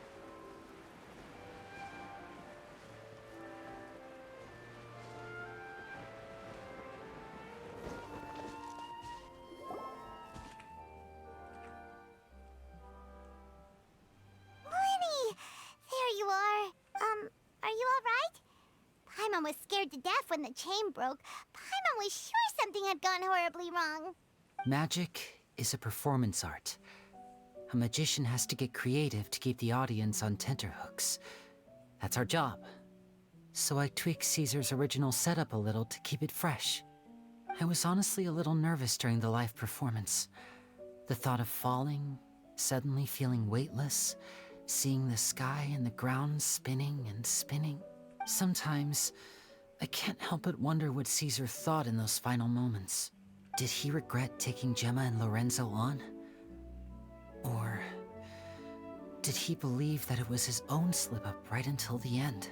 You know, Paimon's been wanting to ask you about something ever since we were in Caesar's workshop. You learned magic from Caesar once, didn't you? When was that? After I joined the House of the Hearth. To be honest, Lynette and I had an agenda when we approached him. I told you about my past before, remember? As a young boy, I survived by secretly learning magic from street performers. I'd watch their tricks and try to figure out how they were done. But I quickly realized that observation alone could only get me so far. What I saw was the polished final performance, but the rigorous training they put in behind the scenes remained invisible to me. I needed to learn how to improve my sleight of hand, hone my misdirection skills, and make niftier props. We were gifted enough that we'd made some progress by ourselves, but without proper guidance from a professional magician, we quickly plateaued. So that's why you sought Caesar out? Yes. We figured there was no harm in asking, but it took us by surprise that he was so willing to teach us. In all, we only spent 10 short days together, but he was very good to us. By contrast, we hid so many things from him. For instance, when he asked why I wanted to learn magic, I answered, "It's my passion." But in truth, there was already a lot more to the story by then. After being taken in by an aristocrat for our magic talent, then betrayed soon after, this was no longer about me doing what I loved. What amazed me was how the lie escaped my lips even as I was hesitating over whether to tell him the truth. Trust is a beautiful thing. Sadly, I'd forgotten how to trust by then. Winnie. Still worried about the way I feel? You really are a gentle soul, aren't you? But don't worry, I'm used to it now. From the mansions of the elite to the House of the Hearth, lies and selfishness have followed me and Lynette everywhere we go. After Caesar went on tour, we became busy with our missions. The next we heard of him was that he'd fallen to his death, and was now declared to be the Phantom Weasel. That night, I remembered his smile. But as I lay there, I didn't know what to say to him. To keep secrets is to put up walls. The longer you keep them up, the less you let people in. Then, one day, you look around and realize your life is like an empty auditorium after a show, full of seats once occupied by all the people who left. But I guess that's the price we have to pay. You only realize how much someone really meant to you when you lose them completely. That's why I was so confident this would hurt Gemma. Because I felt it for myself. Yeah, cheer up, Winnie. We've had to say our fair share of goodbyes during our journey, too.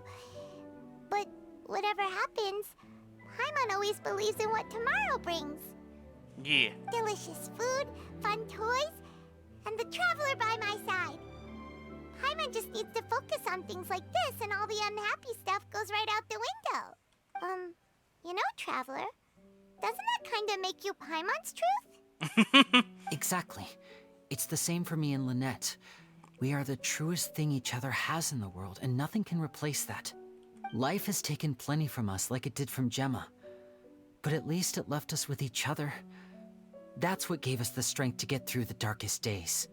That's why the darkness never consumed me, and why it never will. Maybe we live in the shadows too, but we remember every precious ray of light that shines through. All right, time to lighten this conversation up a little. What did you think of the show tonight? Were you happy with it? It was amazing! Paimon just wishes we hadn't been so distracted with the Gemma situation. We spent most of our time in the Opera House just talking and pretty much missed the entire first half of the show. Lenny, could you do just one more trick for us? Whoa, that's a bit of a tall order, I'm afraid. The show's just finished, so my sleeves are decidedly card-free right now. Aw, come on! Surely you can think of something. The Lenny Paimon knows can do anything if he puts his mind to it.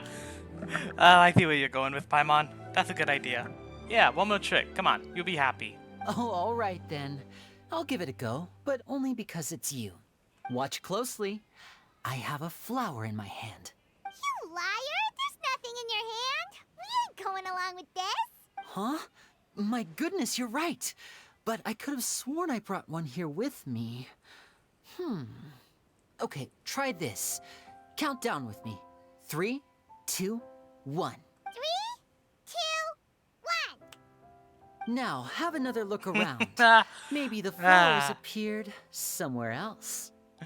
There it is, on the Traveler. Really? Let's see. Wow, there it is! Oh, this is a different flower from the last time, right? This one's called, oh yeah, a rainbow rose. But more importantly, Paimon has to know how the trick is done. Please, Lenny, pretty please! Unless you're gonna put it in the work, Paimon. Nah. Well, if you want to learn magic, you'll have to start by addressing me as teacher. Fine. Please, teacher, please! Oh my gosh, she's actually going with it. Oh no. Since you asked so nicely, I'll share one little tip with you. Namely, the student of magic cannot solely rely on others being prepared to reveal their secrets. You have to observe, think, and find the answers for yourself. Knew it. Is that it? Look at the time. We shouldn't linger here too long. Thanks again for coming to see my show. I bid you both good night. I look forward to seeing you again. All right, fine. See ya. Shall we head back down too? Oh, Paimon can't wait to read The Steambird tomorrow. Paimon bets Linny and Caesar will be plastered all over it. Let's head to the Steambird's offices tomorrow morning and see what we can find out. That was such a fun thing. That was so much fun.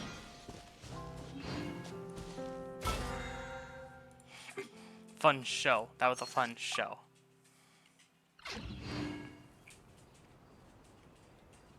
Alright. Let's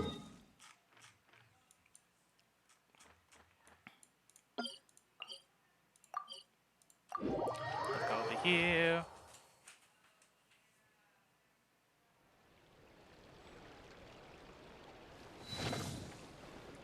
Okay.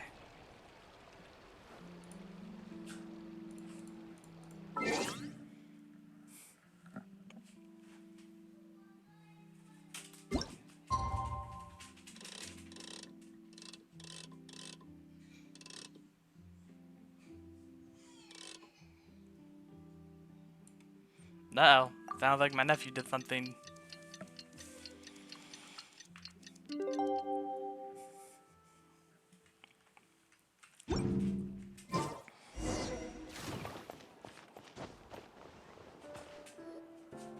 I'm very sorry, Charlotte, but my sister and I are quite busy today. I'm afraid we'll have to decline this interview. Aw, I should have thought that coming. Oh, please, Linny, I'll only take a moment of your time, if you would be so kind. Huh? What's happening here? I spent all night writing my piece about the Phantom Weasel, and it was going to go to print this morning. But just as dawn broke, I suddenly received news that Caesar's fiancée, Gemma, had contacted the guards and confessed to having been the real Phantom Weasel all along. That was quick. Too late, bro. That was quick, you say? It sounds like I've got some catching up to do. Please, fill me in. Whoops. Of course it was Paimon. Aha! My instincts did not lead me astray. You do have something to hide. Gemma turning herself in must have something to do with Linny's performance last night. Maybe watching my high-altitude escape trick reminded her of a better time with Caesar, and she could no longer ignore the voice of her conscience. Huh. Okay, then. Wait, no, there must be more to it. If that's all it took for her to have a change of heart, how did it take her 10 whole years? Well... Ah. Oh, I remember now. You and Gemma were nowhere to be found after the show. What happened between you? Quickfire question. Where did you all go after the show? Oh, we went to the cemetery and Linny did a private magic trick just for us. Actually, glad you mentioned it, because that reminds Paimon, guess what? Linny started using rainbow roses in his tricks. What? I don't recall ever having received a rainbow rose from you myself. Is this supposed to mean that they're more important to you than your own sister? Oh no! Sibling squabble. No, I just, What now? Oh, did Paimon say something wrong again? Yeah. This is getting pretty awkward. What do we do, Traveler? Seems like this interview wasn't meant to be. Well, never mind. There's always next time. Forgive my persistence, but when there's explosive news waiting to be found, I can't turn away. The news about Gemma has already made waves, and I'll stop at nothing to get to the bottom of it all. Apparently, one of the things she said to the guards was that her final wish is to see Lorenzo one last time. There's clearly a web of complicated relationships there. Can't blame me for being curious. All right, I guess I'll leave you to continue the rest of your conversation in peace. Bye for now. Oh, I fucking love Charlotte. Paimon didn't mean to. Don't worry, I wasn't angry. I was just trying to distract her. Oh, really? Oh, thank goodness. You scared Paimon there. Phew.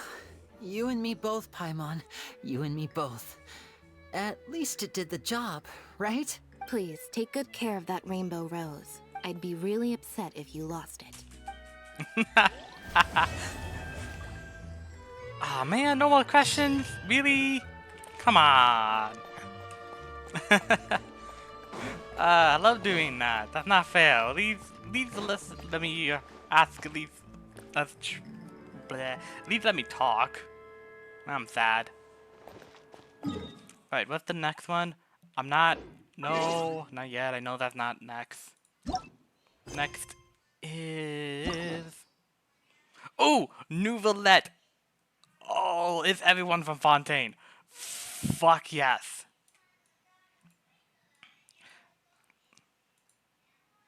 So many people. So many people. Let's go.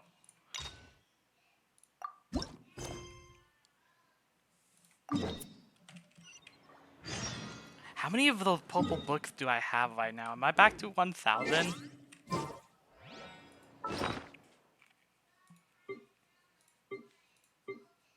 No, but I'm getting close. Paimon was so... Shit. No, not again.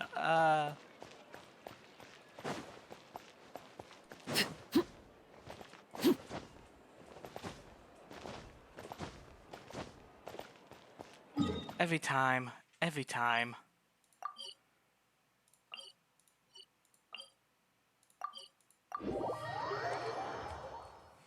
I do it every time. It's kind of frustrating.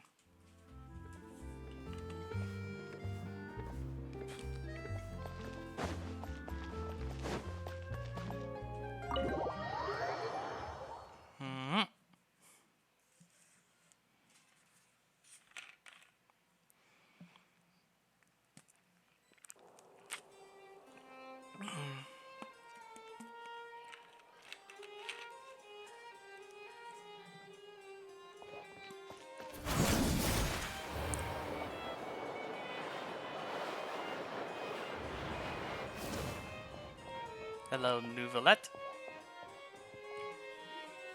Wait, did I hear that right? Monsieur Nouvellette, are you sure you'd like to take over the case yourself? Monsieur Nouvellette. That's right. No, but why? Technically speaking, cases like this are better left to the guards. Nouvellette! Sabine! Hey there! What are you two talking about?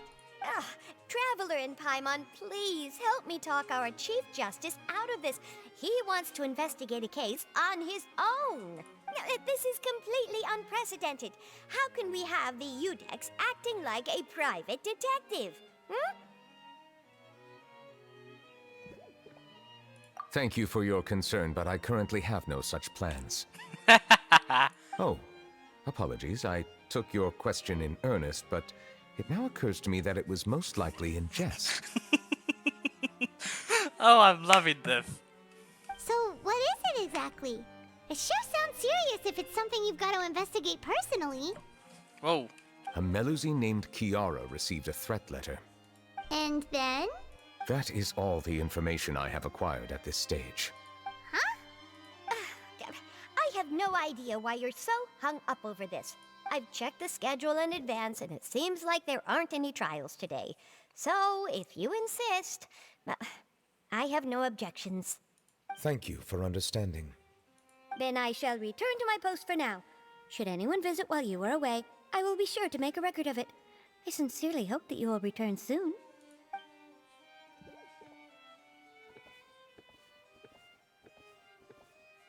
Judging from Sadine's reaction, it must be pretty rare for you to investigate stuff personally. What's so special about this case?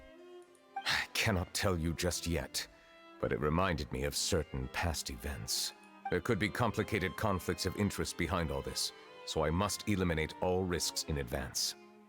Come on, stop being so secretive! We still have no idea what's going on! It is not my intention to keep you in the dark, but I need some time to revisit those memories and collect my thoughts. Long story short, a little more than 400 years ago, I became the Udex of Fontaine and initiated a series of institutional reforms. There were few people I could trust, but I had two subordinates who were exceptionally trustworthy and capable. Carol, a Melusine, and Vautrin, leader of the Special Security and Surveillance Patrol. They must have been amazing people to receive such high praise from you! Indeed. Unfortunately, I wasn't able to protect them. The reforms damaged the interests of some, and the more conservative faction took advantage of Carol's identity to instigate political unrest. Ultimately, they wanted me to yield more of my power.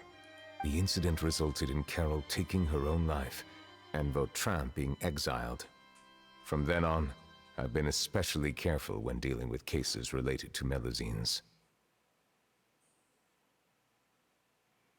All Melusines used to live a secluded life away from human society. I granted their wishes when some of them, including Carol, asked me to bring them to the court of Fontaine.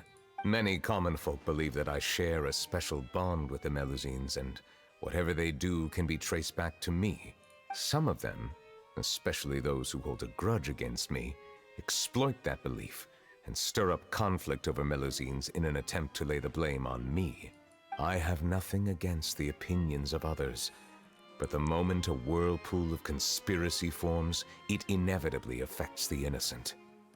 And sometimes the judge like you need to get involved before something really bad happens, because holy moly, I feel like the only person that can judge and investigate roughly around the same time would be someone like Nouvelette. He would be an amazing do an amazing job at both. But I understand that he's mostly a judge, and I accept that. I like that. It has already happened once, and I want to make sure it does not happen again. Even so, why do you have to be the one investigating? There's the guards, the Marechaussee Phantom, and the Special Security and Surveillance Patrol. Aren't they more than enough to figure out what's going on? Based on prior experience, there is a high chance that those who hold hostility towards me do not belong to the same department. The political system of Fontaine is relatively complex and involves the interests of multiple different factions. However, since I am technically an outsider in Fontaine, a lot of trouble could be avoided if I personally took on the case. Outsider? But aren't you the Chief Justice of Fontaine? Why would you be an outsider? I understand where you are coming from, but there is not necessarily a connection between my responsibilities and how I perceive myself. You know very well about my true identity, and have even met others of my kind in other nations. Even though I was born with a human form, there is a fundamental difference between dragons and humans. Taking on the role of Chief Justice does not make me a part of this community. In fact, the status I was granted has prevented me from forming deeper bonds with others. I have lived in Fontaine for a long time, but I do not belong here. That is why I call myself an outsider, a fish out of water. Yeah, we have nothing to do with all those organizations anyway. So how about we come with you on your investigation? Let's team up and round up all the bad guys lurking in the dark. Yeah. That does not sound like a bad idea. I rarely investigate cases on my own, but with professionals like you around, I'm sure it will go a lot smoother. Oh yeah, definitely. Oh, Paimon's starting to get a little embarrassed. Just leave it to us. Let us go. We should visit Kiara first and try to gain a better understanding of the situation.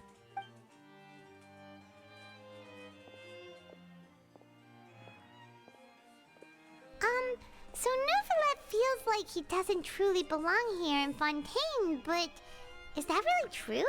Paimon feels like he has a kinda skewed perspective on a lot of things. Anyway, let's catch up with him first. Oh, this could be good. Let's see. 9 more minutes, that's fine. Paimon's been thinking. You called yourself a fish out of water, right? But since you're the Hydro Dragon, would a dragon out of water suit you better? Thank you for your suggestion. I will consider using the more accurate term in private occasions. Please allow me to rephrase. Has a dragon out of water? Ugh. That sounds kind of weird. Let's stick with the previous version instead. God dang it, Paimon.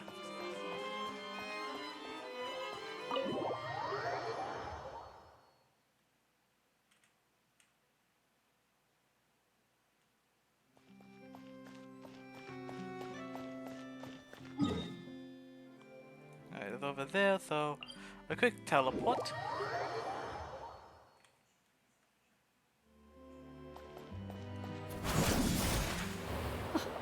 I never thought I'd see him here. Does anyone have a camera? Okay, wasn't expecting that, but thank God I did that. Wait, what? What's going on here? Oh. Okay, never mind.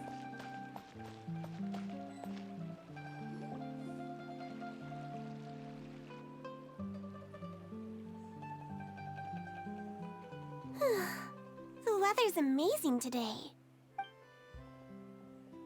Kiara. Huh? Monsieur Neuvillette! And you are? Oh, I remember. You're the Traveler and Paimon. I've heard about you. Aw, she's adorable. Hey there, it's nice to meet you. Thanks for the compliment. Is there anything I can do for you? I heard from Sidine that you received a threatening letter. A threatening letter? Oh, right! I remember now. The letter fell through the crack in my door as I was heading out this morning. It said something about catching me, so I thought someone wanted to play hide and seek.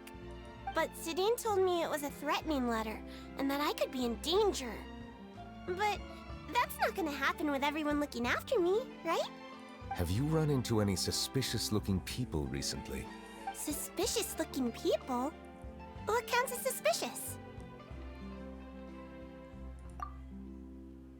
Ah! Did you think of something? Nope. I don't remember meeting anyone like that. Do you still have the letter with you? I want you to show me what it says. Oh, let's see. Found it. Can't read, damn it. Now then, get lost. If you don't leave the Maréchaussée Phantom, I will come and catch you in person. Don't say I didn't warn you. A simple threat. Neither the handwriting nor the content itself reveals anything about the writer's intentions. We can't rule out that possibility. Since you can't think of anyone suspicious, I will be heading back to the Palais Mermonia to review some official documents. Kiara, you should come with us.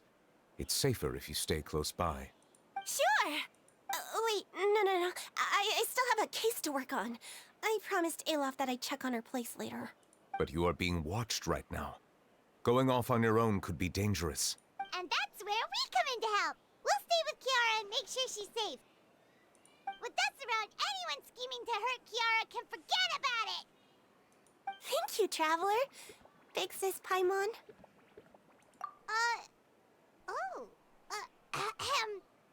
Don't worry, your Big Sis Paimon is super strong! All right. Let us go our separate ways for now. Please take care of Kiara. We'll take her to a lost place right away! See you around! I'm loving So, it. Kiara, how old are you? Let me think. 1, 2, 10? I can't remember. But I remember coming to the Court of Fontaine with Carol and Neuvillette. That must have been a long time ago. Carol? Didn't Neuvillette mention her just now? That was more than 400 years ago! Why would Paimon be a big sister to you? My memory isn't that good. But Carol told me I could address others based on how I feel about them. Paimon feels a lot more grown up than me, so you're a big sis. Huh, Paimon sees. That makes... Hey, Traveler, did you hear that? That makes a lot of sense, and my phone is going off. Eh.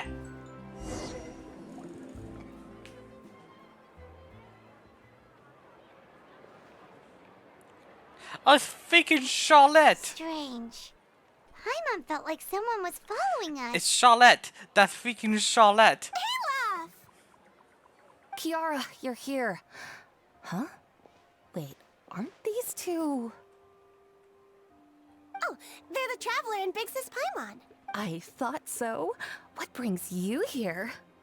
Did you run into any trouble? It's not really trouble anymore with us around. May I begin inspecting the store as planned? Of course. Go ahead.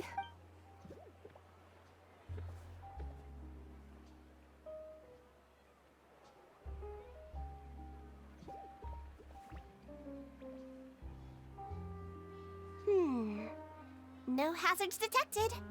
You've cleared the inspection. Seems like the criminal from that case last month never set foot in here at all. That was quick. What were you inspecting? I took a look around the shop. Neuvillette says that us Melazines have special eyes that can see things people can't. Things like bloodstains. No matter how hard you try to clean them up, we Melazines can see their residual stains for some time. Pretty cool, huh? All right. Now that you're done inspecting, can we have a chat? Hear me out. I'm planning to release an outfit for children next month and wanted to hire you as my model. Is that okay with you? Of course! Is there anything I need to do? Please wait a moment while I take your measurements. The sample should be a perfect fit. Seems like they get along really well. Huh? What are you looking at? Is there really someone watching us? Shh! Let's sneak over and take a look.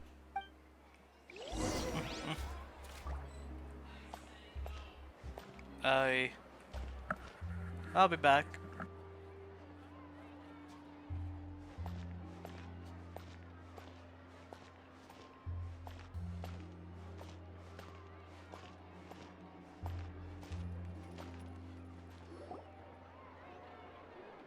Strange. Why isn't he back yet? Gotcha!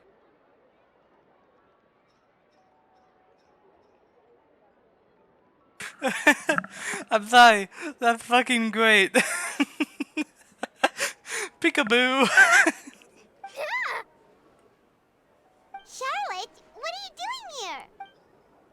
Oh, wait, don't tell Paimon you're the one who sent Kiara that threatening letter. But you don't seem like the type to...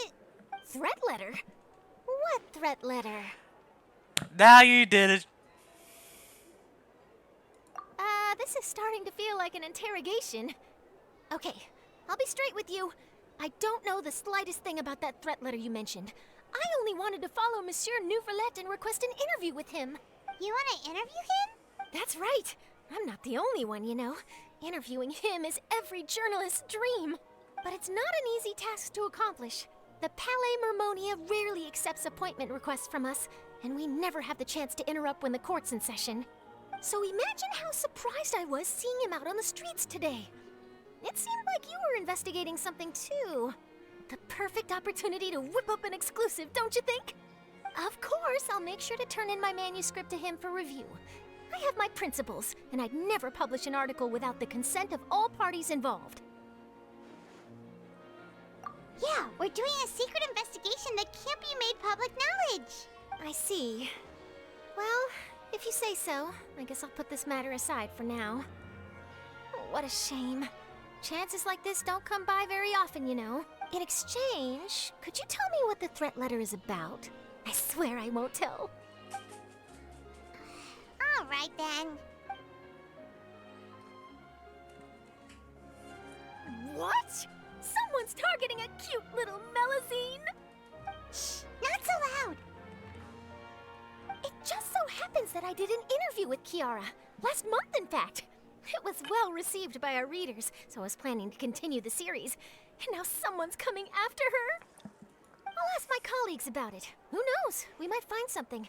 And don't worry, I know what I'm doing. This secret's safe with me. But I gotta warn you, even if I keep my lips sealed, others will know eventually. Why? People care a great deal about Monsieur Neuvrelet's each and every move. Some may have already realized that something was up. Besides, the case involves Melazines, so... Anyway, I'll get going now. Watch yourselves, all right? Ah, I popped Well, something. that was a nice chat. Let's head back and check on Kiara.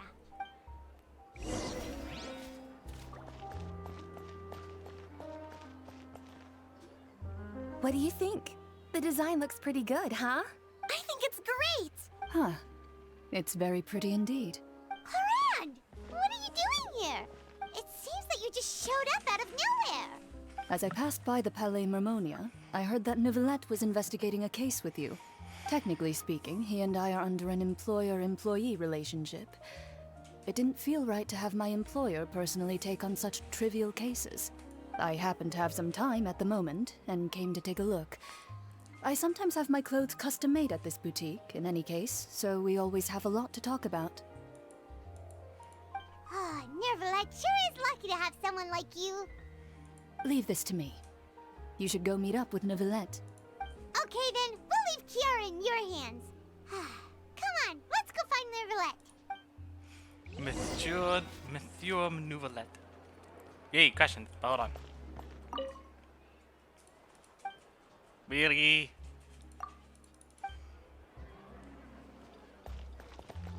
How has your work been recently? Same as usual. My schedule normally isn't too packed, so I have plenty of time for myself. Ooh, then shall we go out to play? How about a beach vacation, like last time? I've even signed up as a volunteer lifeguard. I'm really good at swimming, so I'm sure I can help. That was amazing. Alright.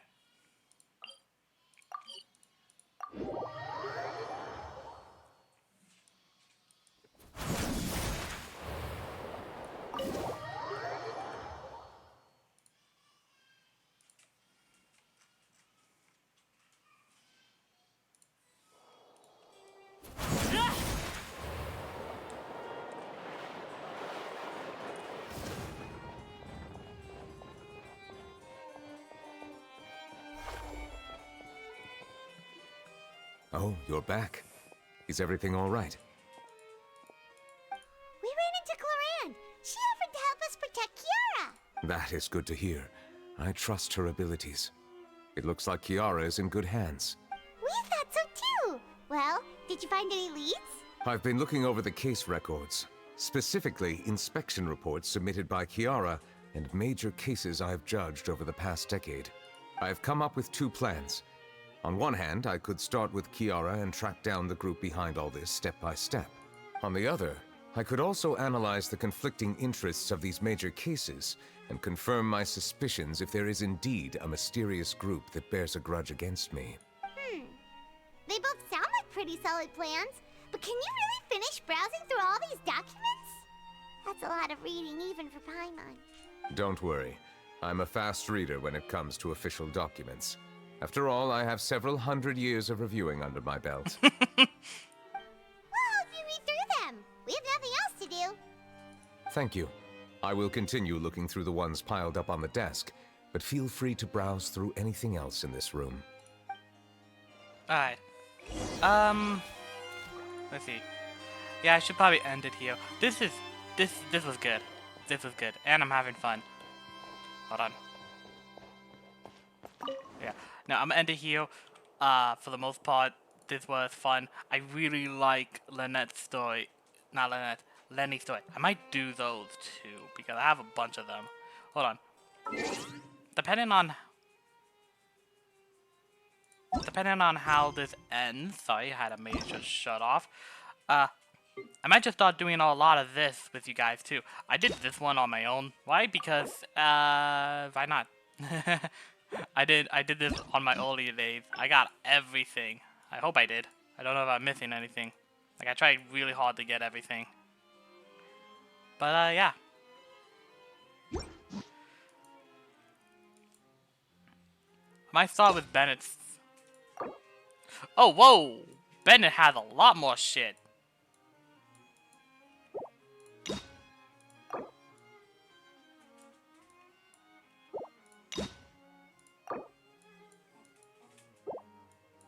Actually, just one more than that. Never mind. Oh, I really love these pancakes. And you get 10? That's amazing. I think she has 2. That means I might get even more. Hold up, now I gotta see if there's any... Oh! Nice.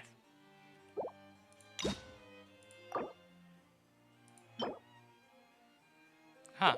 Oh, since I have him, ooh, I might need to see which one that is. I have all 2.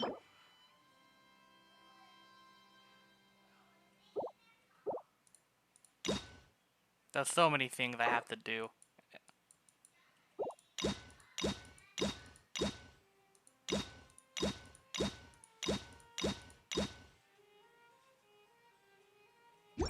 Alright. Yeah, I might do those as well. That would be fun.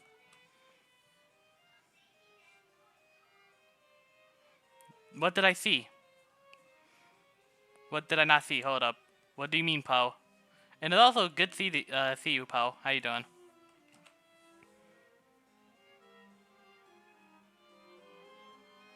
Do you see? Yeah, no, I see this. I see it. I just didn't have my overlay on. I had to tab out.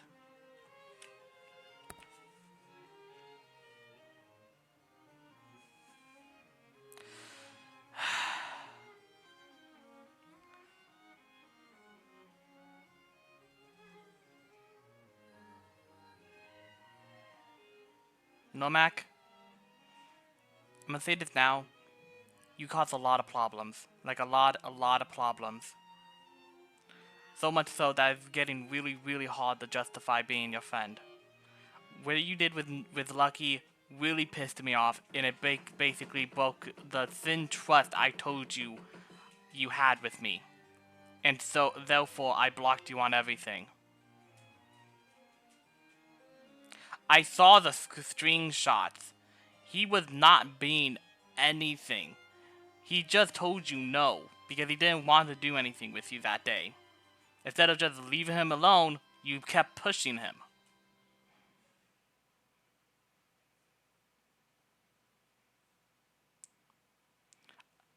Normac, like I said, I saw the screenshots. He had screenshots. He literally said no the first thing he said.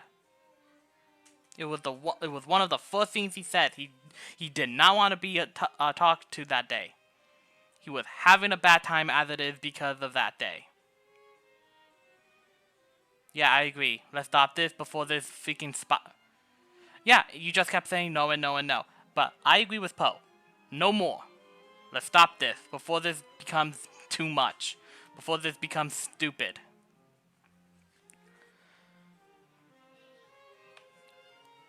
Poe, I'm willing to play with you, but Normac, I'm just done. No more. I'm done. You pissed me off, and you pissed off my only friend I had for like 5 years. No more.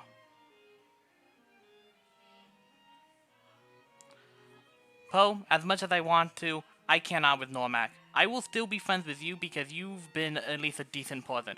Normac has been a problem for a long time for recent years. And this was just too much. He called my best friend of 5 years something he should not have called.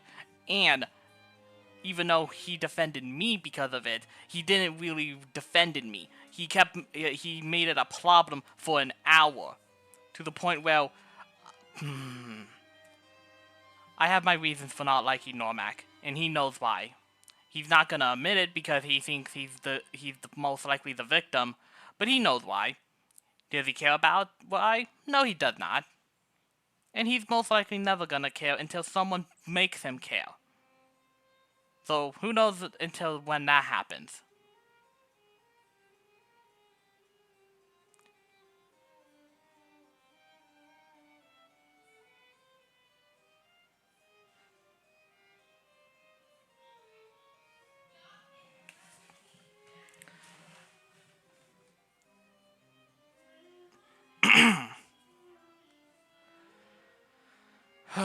Alright, everybody. Before this gets way out of hand, this is Steve the Wolf signing out. I'll see you all in the Discord.